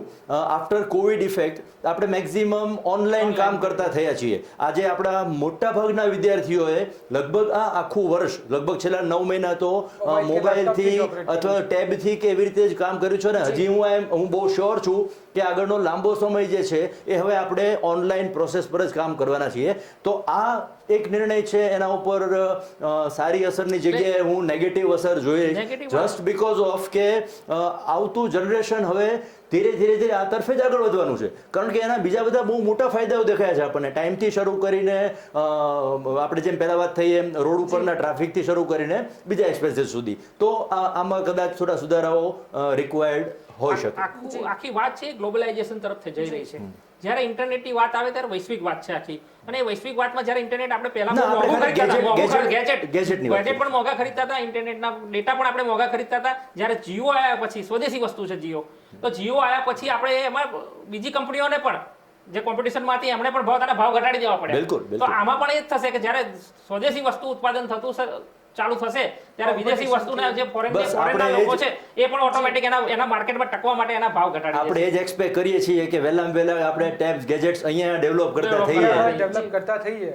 जी डॉक्टर जीडी सिंह, आपको क्या लग रहा है कि हम अभी बात तो कर रहे हैं आत्मनिर्भर की, मेक इन इंडिया की, ठीक है, यहाँ पे कि जो MSME है उनको भी प्रोत्साहन देने के लिए सरकार ने काफ़ी सारी अनाउंसमेंट की है. तो इसका जो बेनिफिट है वो अगर रोजगारी क्षेत्र की हम लोग बात करें तो उसमें कितना वो देखिए क्या तक देखने को मिल सकती है? एम्प्लॉयमेंट में हमेशा हम लोग ये भूल जाते हैं कि हमें सेक्टोरल एम्प्लॉयमेंट की और स्किल बेस्ड एम्प्लॉयमेंट की बहुत ज़रूरत है. आज अगर हम आत्मनिर्भर भारत की हम बात कर रहे हैं तो सबसे ज़्यादा इम्पॉर्टेंट वस्तु जो है वो यही है कि हम स्किल बेस्ड एम्प्लॉयमेंट को बढ़ावा दें, जहाँ पे छोटे छोटे लोग अगर छोटी छोटी चीज़ों के ऊपर अपने स्किल को डेवलप करके उसके अंदर एम्प्लॉयमेंट डेवलप कर पाएँ, तो I think this issue will be sorted. दूसरी बात अगर हम करें तो हम ग्रामीण क्षेत्र में अगर महिलाओं को सशक्तिकरण के द्वारा, अगर वुमेन एम्पावरमेंट के मिशन के द्वारा हम उन्हें छोटी छोटी चीज़ों को घर बैठे बनाना सिखाएं, तो वहाँ हम काफ़ी बड़ा चंक जो है एम्प्लॉयबिलिटी का हम बढ़ा सकते हैं। उसके अलावा यूथ के लिए आई थिंक बहुत इंपॉर्टेंट काम है, बिकॉज आज हम इंडिया में जहाँ रह रहे हैं 40% यूथ पॉपुलेशन है। अगर यूथ खाली बैठे रहेगा, बेरोजगार रहेगा, तो हम हमेशा नेगेटिविटी की बातें करते हैं, हम हमेशा कुछ और चीज़ों की बातें करते हैं। तो आई थिंक कि यूथ को बिजी रखने के लिए अब आजकल बहुत सारे ऐसे एम्प्लॉयमेंट फैक्टर्स डेवलप हो गए हैं। ये कोविड-19 सिनेरियो ने आज लोगों को यूट्यूबर बना दिया है, आज लोगों को घर से बैठे आवक जनरेट करने का जो इनकम का जरिया मिला है। गोविंद सिंह जी, मैं आपकी बात को थोड़ा एक और पॉजिटिव पॉइंट ले जाने रहा हूँ। अपने जब ट्रैवल करते हैं तो देखेंगे कि अभी टोल बूथ पे आपको फास्टैग तो मिलेगा, आपको वहाँ पे विमेन्स मिलेगी जो ऑपरेट कर रही है। अब यहाँ से मैं एक चीज को आगे ले जाना चाहूंगा, हमें सेमी स्किल्ड लोगों की बहुत जरूरत है। हमारे पास डॉक्टर्स है, इंजीनियर्स है, बट नर्सिंग स्टाफ की बहुत सारी डेफिशिएंसी है। जैसे हमारे पास एक इंजीनियर है, लेकिन इंजीनियर के बाद में जो नीचे के लेवल में काम करना है, जैसे इलेक्ट्रिशियन है, प्लम्बर्स है। हम अगर बात करते हैं रोड डेवलपमेंट की, I am in road business, so हमारे पास टेंडम पेयर ऑपरेटर नहीं है, रोड रोलर ऑपरेटर नहीं है। मैं आपकी के पॉइंट पे एक चीज बताता हूँ जो बहुत ही बढ़िया पॉइंट है कि ये सारे इंडिया के पास नहीं है, ऐसा नहीं है। आज अगर आप देखेंगे प्लम्बर, नर्सेस, ये इंडिया से एक्सपोर्ट हो रहे हैं, यहाँ पे नहीं मिल रहे। हमें एक्चुअली भारत के साथ साथ ये जो एक्सपोर्ट, ये जो ब्रेन ड्रेन है, इसे रोकने का भी प्राविधान करना पड़ेगा। मैं यहाँ मानता हूँ कि भाई अपने पास 65% यूथ है। आज आप देखेंगे सारे दुबई के अंदर कंस्ट्रक्शन वर्कर्स जो हैं, यूएई के अंदर कंस्ट्रक्शन वर्कर्स हैं, प्लम्बर से लेकर के बाकी सारे इलेक्ट्रिशियन, ये हमारे इंडियंस ही हैं। એટલા માટે જરૂરી છે કે આત્મનિર્ભર મેક ઇન ઇન્ડિયા પોલિસી છે, જેનાથી ઉદ્યોગો હોય, અહીંયા રોજગારીની તકો હશે તો લોકો બહાર નહીં. સૌથી મોટો મુદ્દો ત્યાં એ છે કે આપણે 65% યુથ ધરાવતો દેશ છીએ, છતાં પણ આપણી પાસે સ્કેમિસિલ લોકોની બહુ મોટી ડેફિશિયન્સી છે। એના ઉપર આપણે જો આઈટીઆઈ જેવી સંસ્થાઓને અત્યારે જેમ ડેવલપ કરવાનો એક પ્લાન ચાલી રહ્યો છે, પહેલા ખૂબ સારા પ્રમાણમાં એ સંસ્થાઓ ચાલતી હતી, હવે જેટલી વધારે આપણે એને અપગ્રેડ કરીશું એનો આપણે બહુ મોટો ફાયદો મળી શકે એવું છે। I agree. ડોક્ટર બ્રિજરાજસિંહ, આપે જે રોડ ડેવલપમેન્ટની આપણે વાત કરી રહ્યા હતા, કન્સ્ટ્રક્શનની ઇન્ફ્રાસ્ટ્રક્ચર માટે એવી પણ કહેવાય રહ્યું છે કે નેશનલ જે હાઈવેઝ ઓથોરિટીઝ છે એમાં હવે આંતરરાષ્ટ્રીય જે રોકાણ છે એને પણ આકર્ષિત મતલબ કરવામાં આવશે, તો એનું શું બેનિફિટ મળી શકે છે? અહીંયા ખૂબ સ્પષ્ટ રીતે કહેવું પડે કે બિફોર કોવિડ ઇફેક્ટ, ખાસ કરીને યસ બેંકની જેમ વાત કરીએ, આપણે લોકલ બેંકથી ઘણા બધા પ્રોજેક્ટ ડિસ્ટર્બ થયા આપણા, અને પ્રોજેક્ટ ડિસ્ટર્બ થવાને કારણે કોઈ એક પ્રોજેક્ટ નહીં, એને પાછળ લાખો લોકોની ચેન ડિસ્ટર્બ થાય છે। એક સામાન્ય મજૂરથી શરૂ કરીને એક મોટી ઇન્ડસ્ટ્રી, એક મોટી રોડ ડેવલપમેન્ટ કંપની સુધી આખું એક માળખું અટકાઈ જતું હોય છે। રિસન્ટલી વાત કરીએ આપણે તો શામળાજી ચિલોડાનો આપણો જે 6 લેન છે એ 1 વર્ષથી આઇડલ અવસ્થામાં છે, કામ કરી શકાતું નથી, just because of financial issues. હવે જ્યારે આપણને ફોરેન ફાઇનાન્સનો સપોર્ટ મળશે, આઈ એમ વેરી મચ શ્યોર કે આપણું ઇન્ફ્રાસ્ટ્રક્ચર જે છે એ આટલા મોટા આપણને આ બજેટમાં, જેમ સાહેબે વાત કરી એમ, મોટા રોડ ડેવલપમેન્ટના કામ મળ્યા છે, તો એમાં ફોરેન ફંડ છે આપણને ખૂબ ફાયદો મળશે। આપણે કહ્યું યુપીએ સરકારમાં જે રોજ 12.8 કિલોમીટરનો રોડ બનતો હતો, જ્યારે એનડીએ સરકાર આવી ત્યારે આ જ ગ્રોથ છે 28 પોઈન્ટ સમથિંગ %માં ગયો છે, એટલે રોજ આપણે 28 કિલોમીટર રોડ બનાવીએ છીએ, જે આજે 32 ઉપર કિલોમીટર લઈ જવા માંગીએ છીએ આપણે રોજનો રોડ બનાવવા માટે। આપણે જો તો જમ્મુ કાશ્મીરની ટનલ, કતરાનો હાઈવે, લેહ લદ્દાખમાં પણ 5,000 કરોડ રૂપિયા ફાળવેલા છે, ત્યાં પણ યુનિવર્સિટી બનાવવાની છે। ગડકરીજીએ હમણાં 2 દિવસ પહેલા જે આખા રોડ રસ્તાના ટ્રાન્ઝેક્શનો છે, ટ્રાન્સપોર્ટના વ્યવસ્થા છે, આ બધું જ છે એ વૈશ્વિક બેંકોના કારણે શક્ય બન્યું છે। ગડકરીજીએ 2 દિવસ પહેલા એમણે ખૂબ સુંદર વાત કરી કે આપણે જે રીતે ઇન્ફ્રાસ્ટ્રક્ચર ડેવલપમેન્ટ કરી રહ્યા છીએ, જે મશીનરી બેઝ મોસ્ટલી છે અત્યારે, તો આત્મનિર્ભર થવા માટે આપણે આપણા પોતાના લોકોને સેમી સ્કિલ લોકોને આનો ફાયદો આપવા માટે એક એમણે બહુ સરસ મુદ્દો જે લીધો કે આપણે જે પેરાફિટ લગાડીએ છીએ રોડની વચ્ચે એ બાંબુ પેરાફિટ કેમ ના હોઈ શકે. Bamboo parapet it is very equivalent to એટલી સ્ટ્રોંગ છે જેટલી આપણે એક સ્ટીલથી પેરાફિટને બનાવીએ છીએ. તો આવા બહુ માઇનોર મુદ્દા હોય છે પણ એની બહુ મોટી અસર પડતી હોય છે દેશના અર્થતંત્ર ઉપર અથવા તો કોઈ એક પ્રોજેક્ટના કામમાં. अगर आप देखेंगे तो 11,000 किलोमीटर का नेशनल हाईवे बनाने का जो इंडिया का प्लान है वो काफ़ी अपने आप में मजबूत है. बिकॉज आप ये सोचिए आने वाले 1 साल के अंदर अगर हम 11,000 किलोमीटर की बात कर रहे हैं तो अगर ये प्लान भी अपने हिसाब से पूरा किया जाता है राइट टाइम फ्रेम में तो आई थिंक कि रोड डेवलपमेंट को लेकर के मुझे आने वाले 2 साल 3 साल में कोई दिक्कत नहीं दिखती है. જી આના સિવાય જો વાત કરીએ એજ્યુકેશનની જેમ વાત કરી અશ્વિનભાઈ આપે કે લેહમાં સેન્ટ્રલ યુનિવર્સિટી બનાવવામાં આવશે. બીજી જે જાહેરાત કરવામાં આવી કે જે આદિવાસી બાળકો છે એમના માટે પોસ્ટ મેટ્રિક સ્કોલરશીપ આપવામાં આવશે. પરંતુ દરેકની અપેક્ષા શૈક્ષણિક ક્ષેત્રે એ પણ હતી કે અત્યારે ડિજિટલકરણની વાત કરવામાં આવે છે તો કદાચ એવા કોઈ ડિજિટલ ક્લાસરૂમ કે એવી કોઈક માટે કોઈ સહાય કે કંઈક યુનિક જોવા મળશે શૈક્ષણિક ક્ષેત્રે. હા, વર્ચ્યુઅલ ક્લાસીસ પણ ચાલે જ છે અને સરકારની ઈ લર્નિંગ જે પ્રોજેક્ટ છે એની સાથે ફેસબુક અત્યારે જોડાયેલું છે કે ફેસબુકના માધ્યમથી કે ફેસબુક ફ્રી છે તો વોટ્સએપ ફ્રી છે તો એના માધ્યમથી સરકાર શિક્ષણ આપે.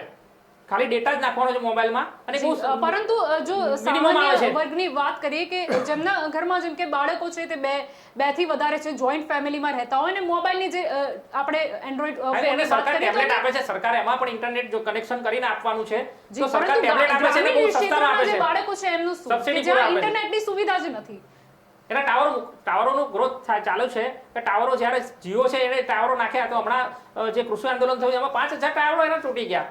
બરાબર, તો આવું ડેમોલેશનનું કાર્ય થાય છે તેના કારણે પણ એની અસર આવે છે. આપણા ડેટામાં પણ આપણે જોયું હશે કે આપણે વારંવાર ફોન કટ થઈ જતા હતા તો એનું કારણ શું હતું કે આપણા ડેટા પણ કપાય છે. આપની વાત સાથે આ જે ડિસ્ટ્રોય કાર્ય છે એ બંધ કરી દેવું જોઈએ અને આ જે છે ને એને કન્સ્ટ્રક્શન કાર્યમાં રાખવું જોઈએ અને ડેવલપમેન્ટમાં લાગવું જોઈએ. બરાબર, ખાલી એક વાત પર ત્યાં ઉભા થઈ ગયા ખેડૂતો અને એના કારણે છે સરકારની વાત ના માની અને એમણે 5,000 ટાવરો તોડી જલપાબેન અશ્વિનભાઈ એની અસર ગામડાના બાળકોને ભણવામાં પણ પડી. આપની વાત સાથે હું ખૂબ સહેમત છું. આપણે આને નેગેટિવની પોઝિટિવ ફોર્મમાં જોવું જોઈએ. એના માટે પણ બે મુખ્ય જરૂરિયાત છે એ જ કે આપણું જે મોબાઈલ નેટવર્ક છે આપણે માત્ર લોકલ કંપનીઓ ઉપર આધારિત રહ્યા સિવાય આપણી પોતાની BSNL પણ એટલી સ્ટ્રોંગ બનાવવી પડશે. કારણ કે ગ્રામીણ વિસ્તારમાં સાચું નેટવર્ક તો BSNL જ આપી શકવાનું છે. જે ઇન્ફ્રાસ્ટ્રક્ચર આપણી પાસે આપણી પાસે જે મુદ્દા વાળી રહ્યો છું કે વર્ષોથી જે ઇન્ફ્રાસ્ટ્રક્ચર BSNL પાસે છે એ પ્રાઇવેટ સેક્ટર ક્યારેય આપી શકવાનું નથી અને આપશે તો બી ખૂબ મોટા અને મોંઘા રેટમાં આપશે. ફરીવાર બીજા એક મુદ્દા પર અહીં આવવું પડશે. વાત થઈ શિક્ષણની. એક મુદ્દો આપે આ બજેટમાં જોયો હશે કે આપણી પાસે અત્યારે 29 સૈનિક શાળાઓ છે. જસ્ટ બીકોઝ ઓફ કે મને યુનિફોર્મ ફોર્સ સાથે જોડાયેલા હોવાના કારણે આ મુદ્દો ખૂબ અગત્યનો લાગ્યો. અશ્વિનભાઈ વાત કરીએ એમ આપણે નવી 100 સૈનિક સ્કૂલો બનાવવા જઈ રહ્યા છીએ ટ્રસ્ટ દ્વારા. એ 100 સ્કૂલોને આપણે ટ્રસ્ટથી ચલાવવાની વાત કરી રહ્યા છીએ. હવે અહીંયા મૂળ વાત એ છે કે જે 29 આપણી પાસે એક્ઝિસ્ટિંગ શાળાઓ છે જેમ કે આપણી પાસે જામનગર પાસે બાલાછડી છે. મારા કુટુંબના 7 દીકરાઓ અત્યારે બાલાછડીમાં ભણી રહ્યા છે. હવે પરિસ્થિતિ એ છે કે આપણી પાસે જે સ્ટાફ છે એ સ્ટાફ સરકારી સ્ટાફ નથી. આપણે ગવર્મેન્ટ એમ્પ્લોય નથી.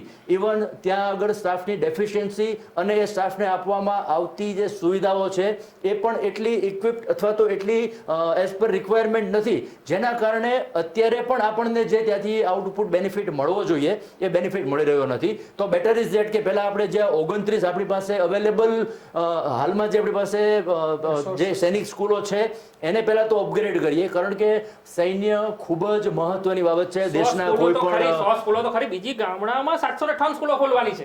ના આપણે અત્યારે વાત કરી છે સૈનિક સ્કૂલો 100 ખુલશે અને એમાં ડે બાય ડે ઇમ્પ્રુવમેન્ટ થવાની છે. કારણ કે જ્યારે સમયની માંગ છે સમયની માંગ છે ક્ષેત્રની પણ વાત કરીએ ભલે પ્રાઇવેટ સ્કૂલમાં આપણે એવું કહીએ છીએ કે ના પેરેન્ટ્સને ક્રેઝ હોય છે પરંતુ જો સરકારી શાળાની પરિસ્થિતિ જો વ્યવસ્થિત હોય ત્યાં જ યોગ્ય શિક્ષણ મળતું હોય તો મને નથી લાગતું કે મોડર્ન પેરેન્ટ હતે એ પણ આકર્ષાશે કે એમને પ્રાઇવેટમાં ભણાવવું છે. એટલે આ મુદ્દે પણ સરકારે યોગ્ય પગલાં તો લેવા જ પડશે. એટલે એમાં છે PPP બેઝ ઉપર પ્રાઇવેટ સેક્ટરને એમાં રિલાયન્સ છે દાખલા તરીકે ટાટા છે મેમોરિયલ આ બધા છે અદાણી ફાઉન્ડેશન છે આ બધા જે કામ કરી રહ્યા છે એ સ્કૂલોને ડેવલપ કરવાનું કામ કરી રહ્યા છે. આ તમે નહીં માનો કે 400 કરોડનો પ્રોજેક્ટ ઈ લર્નિંગ માટે ગુજરાત સરકારે મંજૂર કરેલો છે અને એ ગામડાઓમાં ઇન્ટરનેટ કનેક્શનથી સ્કૂલો જોડી દેવામાં આવી છે અને દરેક જે ગામડામાં છાપરા હતા ત્યાં આજે તમે જોશો તો ધાબા છે, જ્યાં બેન્ચ નીચે બેસતા હતા એની જગ્યાએ બેન્ચીસો છે, બરાબર. કોમ્પ્યુટર નવા આપવામાં આવેલા છે, બરાબર.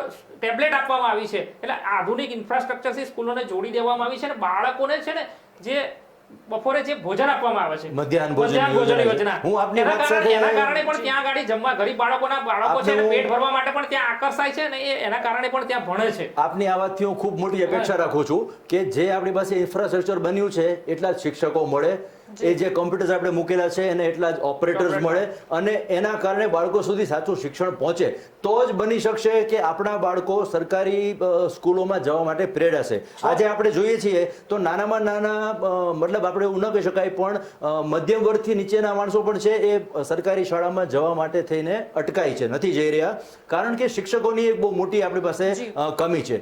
બીજું શિક્ષકોની ભરતી ગુજરાત સરકાર કરી રહી છે. હા, આપણે કરી રહ્યા છીએ એ અપેક્ષા દિવસોમાં આ પ્રશ્ન આપણો સોલ્વ થઈ જવાનો છે. બસ આપણે એ અપેક્ષા ચોક્કસ રાખીએ. પણ આજની પરિસ્થિતિ જે છે એ પરિસ્થિતિમાં આપણને આપે પોતે પણ એ વસ્તુ સ્વીકારવી પડશે કે આપણે શિક્ષકો ન હોવાને કારણે આપણે એટલો મોટો નરેન્દ્રભાઈની સરકાર, નરેન્દ્રભાઈ જ્યારે આપણી પાસે અહીંયા મુખ્યમંત્રી હતા એ વખતે એમણે ખૂબ સરસ પ્રયાસ કરેલા કે દરેકે દરેક આઈએએસ ઓફિસર, આઈપીએસ ઓફિસર, દરેકે દરેક પાર્ટીના અગ્રણીઓ અને પોતે જઈને પણ શિક્ષા અભિયાન, સર્વ શિક્ષા અભિયાન શરૂ કરેલું, એનો આપણને ખૂબ ફાયદો મળેલો. પણ પછી જે ડ્રોપ આઉટ રેશિયો આપણને જોવા મળ્યો એ જસ્ટ બીકોઝ ઓફ કે જે તે માધ્યમના વર્ગ શિક્ષકો આપણને પૂરા ન મળ્યા એના કારણે આપણને તકલીફ ખરેખર જોવા જઈએ. વાત કરતા હતા એ શરૂઆત અહીંયાથી જ થાય છે કે સૌથી પહેલા કોઈ પણ વિદ્યાર્થી હોય છે જો 10મું 12મું ધોરણ પાસ કરી લે એને એવું થાય છે કે ના હવે આગળનું જે મારે ગ્રેજ્યુએશન છે એ તો વિદેશમાં જ કરવું છે. એટલે એ જો શરૂઆત આપણે એજ્યુકેશન સિસ્ટમથી જ જો કરીએ તો કદાચ ખૂબ મહત્વની વાત અહીં જોડવા માંગીશું. આપણી સરકારી સંસ્થાઓ, સરકારી શાળાઓ છે એમની પાસે જ ગ્રાઉન્ડ છે, પ્રાઇવેટ સ્કૂલો પાસે તો ગ્રાઉન્ડ પણ નથી. અને એક સર્વાંગી વિકાસ માટે, બાળકના એક સર્વાંગી વિકાસ માટે એને જાગવાની જરૂર છે. બાળકના જે એક સર્વાંગી વિકાસ, સર્વાંગી વિકાસ માટે કામ કરી રહ્યો છું, બરાબર. તો એવું નથી કે ભાઈ સરકારી સ્કૂલમાં શિક્ષણ નથી મળતું. સરકારી સ્કૂલમાં એટલું જ બેટર શિક્ષણ મળે છે. સારા સારા વૈજ્ઞાનિકો, ડોક્ટરો અને સારા સારા પ્રોફેસરો કેટલાક સુધારા લાવવાની જરૂર છે. जल्पा मैडम, मैं ये कहूंगा कि जो आपका प्रश्न था वो बिल्कुल लॉजिकल है कि over a period of time आज हमको सरकारी स्कूलों की व्यवस्था को सुधारने की जरूरत तो है, जिसके ऊपर आई थिंक कि सरकार काम भी कर रही है और वो एक ग्रेजुअल प्रोसेस है. तो अगर हम अभी भी यही मानेंगे कि ये ओवरनाइट हो जाएगा तो वो पॉसिबल नहीं है. लेकिन गोविंद सिंह जी, मैं यहाँ पे जोड़ना चाहता हूँ, मैं आज से शुरू करना मैं एक चीज जोड़ना और उसके ऊपर अमल हमें सबको मिलजुल के करना. मैं एक चीज जोड़ना चाहूंगा આપની વાત સાથે. એક અહીંયા મહત્વનો મુદ્દો છે. આપણે કરીશું સારું એવું ચોક્કસ આપણે એક્સપેક્ટ કરીએ, આપણી પોઝિટિવ ભાવનાઓ જ રહે, પણ આપણે એનસીસી અત્યારે લગભગ બંધ જેવી હાલતમાં છે જે સર્વાંગી વિકાસ માટે ખૂબ જરૂરી છે. આપણે ત્યાં પ્લેગ્રાઉન્ડ ન હોવાને કારણે આપણે એટલી બધી પ્રવૃત્તિઓ કરતા હતા. હું બહુ સિમ્પલ કહું, મેં જ્યારે સી સર્ટિફિકેટ પાસ કર્યું તેના પછી હું જોઈ રહ્યો છું તો આ નવી જનરેશન પાસે એટિકેટ્સ છે જ નહીં. એ એટિકેટ્સ અથવા તો એ સમાજ સાથે કેવી રીતે પેશ આવવું એની પરિભાષાઓ આપણે ગ્રાઉન્ડ પર જ શીખવા મળશે. આજે આપણે યસ, આજે હું આપણે એ જ વાત કહું, આજે આપણે નેચર ક્લબની વાત કરીએ તો નેચર ક્લબ છેલ્લા કેટલા વર્ષોથી આપણને યાદ નથી આવી રહી. આજે આપણે વાત કરીશું તો આપણી પાસે આરએસપી હતી, આપણે દરેક શાળાઓમાં જઈને ટ્રાફિકના રૂલ્સ વિશે આપણે શીખવાડી રહ્યા હતા. આ ઘણા મુદ્દાઓને ફરી પાછા રીજનરેટ કરીને શરૂ કરવાની જરૂરિયાત છે. આપે તો એનસીસી કરેલું છે, સો આપ જાણો છો કે એની આપણને કેટલી મોટી ઇફેક્ટ મળતી હોય છે. અને હવેના સમાજમાં જોઈએ છીએ તો નવા દીકરાઓ દીકરીઓ જે ભણીને બહાર આવે છે, જે વિદ્યાર્થીઓ, એની પાછળ એટિકેટ્સ. આપણી વખતે એવા કોમ્પિટિટિવ ક્લાસીસ કે હોબી ક્લાસીસ નતા આપણી સાથે. અત્યારે દરેક દીકરાને પોતાના બાળકને કંઈક ના કંઈક હોબીનું વળગણ છે, પણ શારીરિક અને પ્રાઇવેટ ક્લાસીસનું વળગણ છે. આ બધું જ્યાં સુધી બંધ નહીં થાય ત્યાં સુધી આપણે જે મૂળ પાયાના તત્વો પર જે આરએસએસ ના નિયમ છે, એનએસએસ છે કે એનસીસી છે, એ બેઝમાં બાળકોને નહીં ઢાળી શકે. એનું મોટામાં મોટું કારણ વાલીઓ છે, બાળકો નથી. બાળકોનો તો આઈસ છે, એનો તો જ્યાં જે પાત્રમાં ઢાળશો એ પાત્રમાં એ પાણી થઈ જવાનું છે. મૂળ વિષય જે કહેવાનો છે કે સર્વાંગી વિકાસ માટે થઈને ground reality or ground is very important. જો આપણે ગ્રાઉન્ડ પર નહીં જઈએ તો માત્ર ને માત્ર બુક ઉપરથી શીખેલી, આપણે બહુ સરસ એક જોક કહેતા હોઈએ છીએ કે સ્વિમિંગ પુલમાં પડતા પહેલા જો તમે કેમ સ્વિમિંગ શીખવું એ બુક વાંચી લીધી હોય તો ડૂબવું જ પડે, તરી ન શકાય. આવી વાત છે અહીંયા.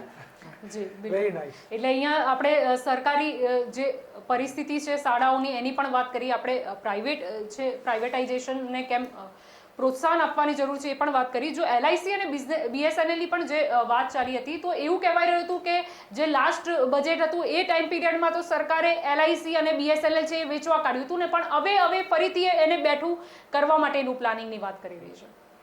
શું માનવું છે ડોક્ટર બ્રિજરાજસિંહ? ખરેખર ખૂબ સારી વાત છે. આ બંને મુદ્દાઓ પહેલા પણ ચર્ચા થઈ એમ ફરીવાર આ બંનેની વાત કરીએ આપણે તો જેટલી લોક ભાગીદારી વધશે આપણા કોઈ પણ સરકારી ક્ષેત્રમાં, સરકારી કોઈ પણ સાહસમાં જેટલી લોક ભાગીદારી વધશે એટલો જ દેશ આપણને આપણો લાગશે. હવે એ જ સાથે એવું બનશે કે જે ખરેખર ઇન્વેસ્ટમેન્ટ બીજે જઈ રહ્યા હતા, પ્રાઇવેટ કંપનીઝમાં જઈ રહ્યા હતા અથવા તો બીજા કોઈ સેક્ટરમાં જઈ રહ્યા હતા, એ આપણા સરકારી સેક્ટરમાં આવશે અને એનો ખૂબ મોટો ફાયદો મળશે. એ ચોક્કસ આવતા દિવસોમાં આપણે તરત જોવા મળશે. આપ જોશો કે હવે સામાન્ય નાગરિક છે એ પ્લેનમાં બેસી શકે છે. કેમ? તો કે એર ઇન્ડિયા વેચવા કાઢેલું એની જગ્યાએ જે નવી aviation rule and regulation policy આવી સરકારની, એના કારણે 2500 રૂપિયામાં જ આપણે અત્યારે હાલ દિલ્હી જઈ શકીએ છીએ, આજ 2500 રૂપિયામાં બોમ્બે જઈ શકીએ છીએ. આ જ પરિસ્થિતિના કારણે મધ્યમ વર્ગ છે એ પ્લેનમાં તરફ આકર્ષાયો અને એના ઉપર આખું એર ઇન્ડિયા ઉપર લાવી દીધું. આપ જોશો કે કોરોના કાળમાં પણ એર ઇન્ડિયા બંધ નતું થયું. વંદે માતરમ જે આપણી હતી ફ્લાઇટ, એનાથી આપણે કેટલા ફોરેનના લોકોને આપણે ત્યાંથી અહીંયા શિફ્ટ કરી શક્યા છીએ. તો આ જે પરિસ્થિતિ હતી એમાંથી આપણે જ્યારે નવી સ્કીમો આવે અને એનો લાભ સામાન્ય જનતા સુધી પહોંચી જાય, ખરેખર વંદે ભારત એનો લાભ લેતા હોય તો એ ચોક્કસ એનો બેનિફિટ મળવાનો છે. વંદે ભારત યોજના તો સેલ્યુટ કરવી પડે. એ ટાઈમમાં જે રીતે લોકો હેરાન થયેલા આઉટ ઓફ કન્ટ્રી, એ લોકોને આવવા માટે ખૂબ મોટો એક બેનિફિટ ત્યારે મળેલો. નથી જ્યારે આ જ કામમાં આવેલી એર ઇન્ડિયા વંદે માતરમ જ કામ આવેલી આપણે. જી, એટલે આપનું કહેવાનું છે કે કોંગ્રેસના જે કાળમાં નુકસાન કરતા હતા એ બધા યુનિસે મોદી પ્રોફિટેબલ થયા છે. હવે ચોક્કસ સરકારની પોલિસી બદલાઈ છે, લોકોની નીતિ બદલાઈ છે અને દ્રષ્ટિ બદલાઈ છે અને એના કારણે ગતિશીલ ભારત આપણે છે આગળ કદમ કરી શક્યા છીએ. જી, હવે સમયનો થોડો અભાવ છે એટલે શોર્ટમાં આપણે બે ત્રણ મુદ્દાઓ અહીંયા મને ઇમ્પોર્ટન્ટ લેવા યોગ્ય લાગી રહ્યા છે. કારણ કે આપણું બજેટ છે એ આફ્ટર ઓલ આપણી ઇકોનોમીને સુધારવા, દેશની વ્યવસ્થાને વધારે સુંદર કરવા અને આપણું કુલ માળખું છે એ વધારે સુશાસિત ચાલે એ માટે હોતું હોય છે. એમાં ખૂબ મહત્વના મુદ્દો કામ કરશે કે એક આપણું ડિફેન્સ, બીજી આપણી પેરામિલિટરી ફોર્સિસ અને આપણી પોલીસ.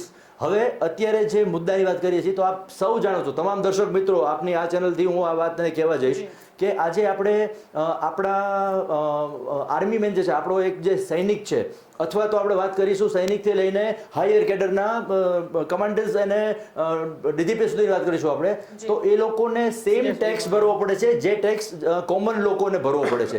તો અહીંયા એક ફેરફારની આવશ્યકતા છે આ બજેટમાં, કદાચ એવી અપેક્ષા પણ હતી.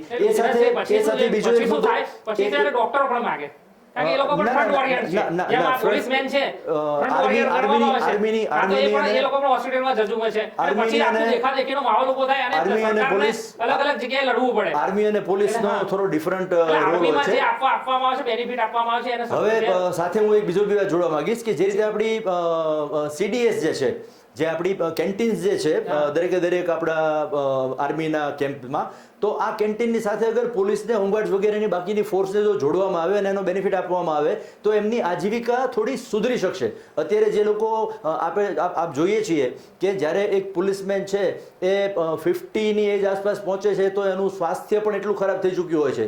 દુઃખદ રીતે કહી શકાય કે તો એમના પરિવારની હાલત તો ખરાબ હોય જ છે મોટાભાગના કિસ્સાઓમાં. તો એમને આ રાહત મળશે તો એનો ખૂબ મોટો ફાયદો મળશે, આવું હું અંગત રીતે માનું છું. અને કદાચ આવી યોજનાઓ આપવો જોઈએ, પણ એની સામે બજેટ અને જે ગુણધર્મો છે અને જે રેશિયો છે એ પણ એના બેનિફિટમાં ફિટ થતા હોવા જોઈએ, ત્યારે સરકાર કંઈક કરી શકે એમ. આપણે સુરક્ષાની વાત કરીએ તો એને સૌથી મોટું પ્રાધાન્ય આપણે આપવું જોઈએ, જેના ભાગરૂપે મારું અંગત માનવું. સંરક્ષણની જ્યારે વાત ચાલી રહી છે ત્યારે એવી એક્સપેક્ટેશન હતી જ કે સંરક્ષણ ક્ષેત્રને વધારે બજેટ ફાળવવાની જરૂર છે, કારણ કે પહેલા એવું બોલતા હતા કે કાગળ પર જ રાફેલ છે, પરંતુ એ રાફેલ વાસ્તવિકતામાં આપણે બધા ભારતીયોએ જોયું અને એ નેસેસરી પણ છે. કારણ કે પહેલા તો એવું હતું કે પાકિસ્તાન તરફથી જ આપણે એને રાષ્ટ્રના દુશ્મન તરીકે જોતા હતા, પરંતુ છેલ્લા 1 વર્ષમાં ચીન સાથેના જે આપણી યુદ્ધ જેવી એક પરિસ્થિતિનું પણ નિર્માણ થઈ ગયું, એવી પણ વાતો વહેતી થઈ ગઈ હતી ને જે ચીની સૈનિકોનો જમાવડો હતો.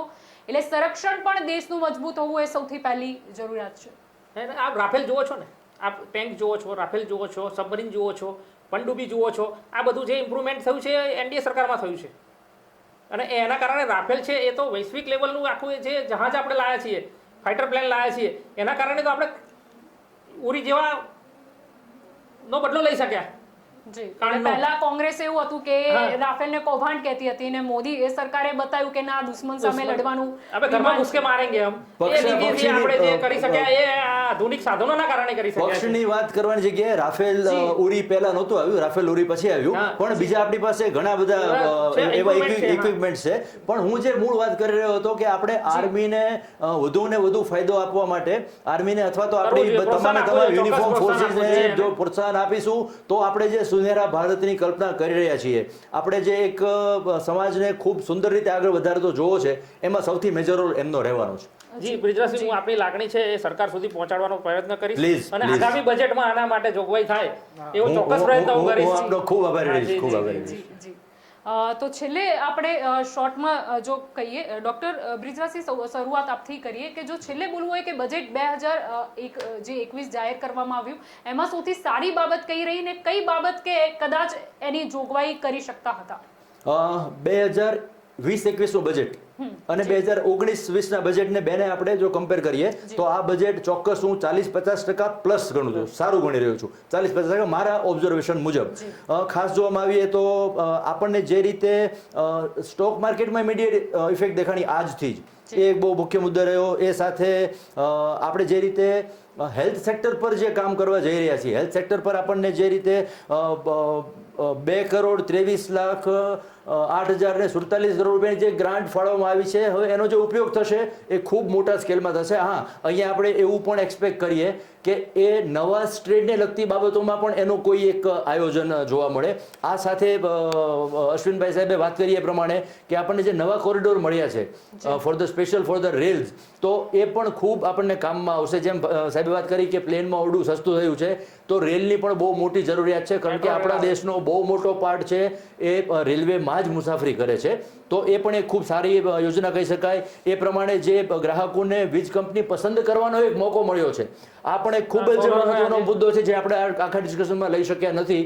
એ એક ખૂબ ફાયદાકારક બાબત બનશે. અને જે રાષ્ટ્રીય રેલ યોજના 2030 આપણે જે તૈયાર કરી છે, એ યોજના એના પ્રમાણમાં આગળ વધી તો આઈ એમ વેરી મચ શ્યોર, જેમ આપણી ઇન્ડિયન રેલવે વર્લ્ડની સૌથી મોટામાં મોટું નેટવર્ક ધરાવતી રેલવે છે, એમ વર્લ્ડની સારામાં સારી રેલવે પણ બની જશે. આવું મારું માનવું છે. જી અશ્વિનભાઈ, આપને પૂછવા માંગીશ કે બજેટ 2021 એમાં કઈ પ્લસ પોઈન્ટ આપને લાગ્યા અને કઈ વાતો કે જે કદાચ સરકાર રજૂ કરી શકતી હતી? આપણે ઇન્કમ ટેક્સ થી લઈને દરેક મુદ્દા ઉપર થોડું ઘણું ડિસ્કશન કર્યું. એવું પણ કહેવાય રહ્યું હતું બજેટ જો ઇન્કમ ટેક્સની વાત કરીએ કે લોકોની આવક જ નથી વધી એટલા માટે કદાચ ટેક્સમાં છૂટ આપવાની વાત ના કરવામાં આવી. દરેક લોકોને એમ હતું કે આ જે 10 મહિના 11 મહિના આપણે જે દુઃખદાયક કાઢ્યા છે અને જે આપણું આર્થિક ગતિ મંદ પડી ગયેલી, એના કારણે ચોક્કસ ટેક્સમાં વધારો થશે.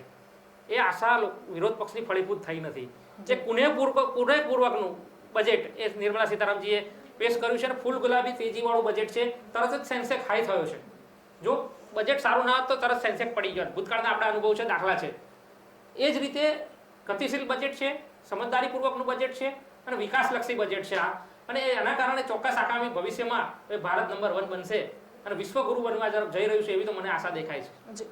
Doctor GD Singh ji, same question मैं आपसे भी पूछना चाहूंगी कि बजट 2021 में आपको क्या प्लस पॉइंट लगे और क्या चीजें वो शायद इंक्लूड कर सकते थे इसमें? मैं एक लेमैन या एक कॉमन मैन की अगर आवाज़ बताऊं तो मैं ये कहूँगा कि उनको ओवरऑल बजट से कभी भी प्रॉब्लम नहीं आई और किसी भी साल प्रॉब्लम नहीं आती है, बिकॉज मेजॉरिटी 80% तो बजट समझ ही नहीं पाते. ठीक है, ये डिबेट के द्वारा या बाकी सब चीज़ों के द्वारा जब हम उनको एक अपनी रूपरेखा दिखाते हैं तो मैं ये कहूँगा कि एक आम आदमी को तो यही चाहिए कि मेरे टैक्स में क्या बेनिफिट मिला, मुझे आज क्या फ़ायदा मिला. और अगर वो कोई बजट दे पाए तो आई थिंक कि वो एक सिंप्लीफाइड वर्जन होता है जो देश का बजट होता है. और इस बारी जो बजट हमें दिखने में आया है वो कुछ हद तक मुझे ये लगेगा कि 80% हम उस चीज़ों को पूरा कर पाए हैं. चाहे वो फार्मर्स की बातचीत है, एसएमईज की बात है, हेल्थ केयर की बात है, एजुकेशन की बात है, transportation, rail. I think overall सभी लोगों ने प्रयास ऐसा किया है कि कोविड के चलते भी हम एक ऐसी राहत दे पाएं, एक ऐसा मजबूत इकोनॉमिक पैकेज दे पाएं जो हमें एक सक्षम देश की तरह आगे बढ़ने में रोक ना पाए. तो overall I am quite satisfied with the sentiments and also with the kind of work which the government. એક વાત વચ્ચે મને અહીંયા જોડવા યોગ્ય દેખાઈ રહી છે. આપણે બજેટને હંમેશા ન્યૂઝપેપરમાં કે ન્યૂઝ ચેનલ પર જ જોતા હોઈએ છીએ. મારો એક આગ્રહ આપની આ ચેનલ દ્વારા તમામ દર્શક મિત્રોને છે કે એકવાર બજેટ આપણે વાંચવું જોઈએ. આપણો ₹1 છે, એ રૂપિયાનું જે આયોજન થયું છે છેલ્લે ક્યાં જઈને ઊભો રહેશે, ક્યાં વપરાશે, આની આપણને તો જ ખબર પડે કે આપણે 1000 પાનાનું બજેટ વાંચીએ. આપણે માત્ર હેડલાઇન્સ જોઈ લઈએ છીએ અથવા આપણે જે ડિસ્કશન કર્યું એના ઉપર જ આપ માની લો છો દર્શક મિત્રો, એના જગ્યાએ થોડું ડિટેલમાં જવું જોઈએ. એ દરેક જાગૃત નાગરિકની એક ફરજ છે અને આ મારો અનુરોધ છે આપ સૌને કે આપ આ તરફે આગળ વધો પ્લીઝ. ખૂબ જ સાચી વાત કહી આપે. આપ ત્રણેય કે ન્યૂઝમાં જોડાયા તે બદલ આપનો આભાર. ધન્યવાદ. જી. તો બજેટ 2021 કે જેના ઘણા બધા મુદ્દા જે લેખાજોખા છે એ આપણે અહીંયા ડિસ્કસ કર્યા. આપણી સાથે 3 ગેસ્ટ જોડાયા હતા. આપણે ઇન્કમ ટેક્સની વાત કરી કે લોકોને કદાચ એવી હતી કે કદાચ કોઈ રાહત મળી શકે છે, પરંતુ ઇન્કમ ટેક્સમાં જે સામાન્ય જે કરદાતા છે એમના માટે કોઈ પણ અત્યારે સ્લેબમાં કોઈ ફેરફાર કરવામાં નથી આવ્યો. તે ઉપરાંત જો વાત કરીએ તો હોમ લોનની, તો એ પણ દરેક લોકો માટે ઘર એક પ્રાયોરિટી હોય છે. તો એ જે છૂટ છે એ પણ 31 માર્ચ 2022 સુધી 1 વર્ષ સુધી હોમ લોનમાં પણ છૂટ વધારી દેવામાં આવી. સોના ચાંદીની વાત કરીએ તો જે ડ્યુટી છે તે ઘટાડાઈ છે, એટલે કે સોના ચાંદી સસ્તા થઈ શકે છે એવું અત્યારે લાગી રહ્યું છે. અને જો મોંઘવારીની વાત કરીએ તો જે વિદેશી કપડાં છે, એટલે જે આત્મનિર્ભર ભારતને કદાચ પ્રોત્સાહન આપવા માટે જે બીજા જે બહારથી આવતા છે એના ઉપર એક્સેસ જે ડ્યુટી છે તે વધારવામાં આવી શકે છે. સ્વદેશી જે વસ્તુઓ છે તેને પ્રોત્સાહન આપવા માટે પણ ઘણી બધી ડ્યુટીમાં ઘટાડો કરવામાં આવ્યો છે. પેટ્રોલ ડીઝલની વાત કરીએ તો એના ઉપર કૃષિ સેસ લગાડવામાં આવ્યો છે. ઉર્જા ક્ષેત્રની વાત કરીએ તો પીપીપી મોડલની અત્યારે હાલ પૂરતી વાત કરવામાં આવી છે.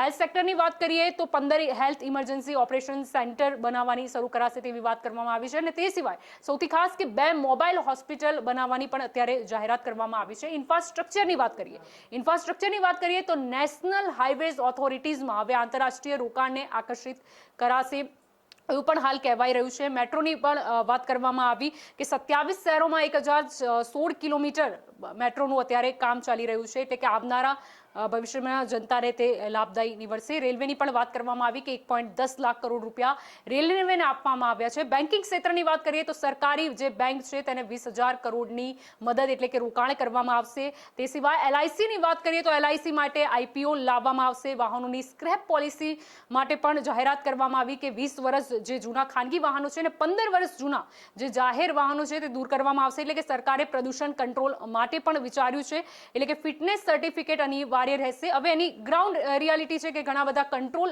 સરકારે એ મુજબ લાવવા પણ પડશે, એ પણ ઇનિશિયલ છે. ખેડૂતોની વાત કરીએ તો એગ્રીકલ્ચર ક્રેડિટ ટાર્ગેટ 16.5 લાખ કરોડનો કરવામાં આવ્યો છે. અને જો ફિશિંગ ઇન્ડસ્ટ્રીની વાત કરીએ તો 5 મોટા ફિશિંગ હાર્બર બનાવાશે તેવી પણ જાહેરાત કરવામાં આવી છે.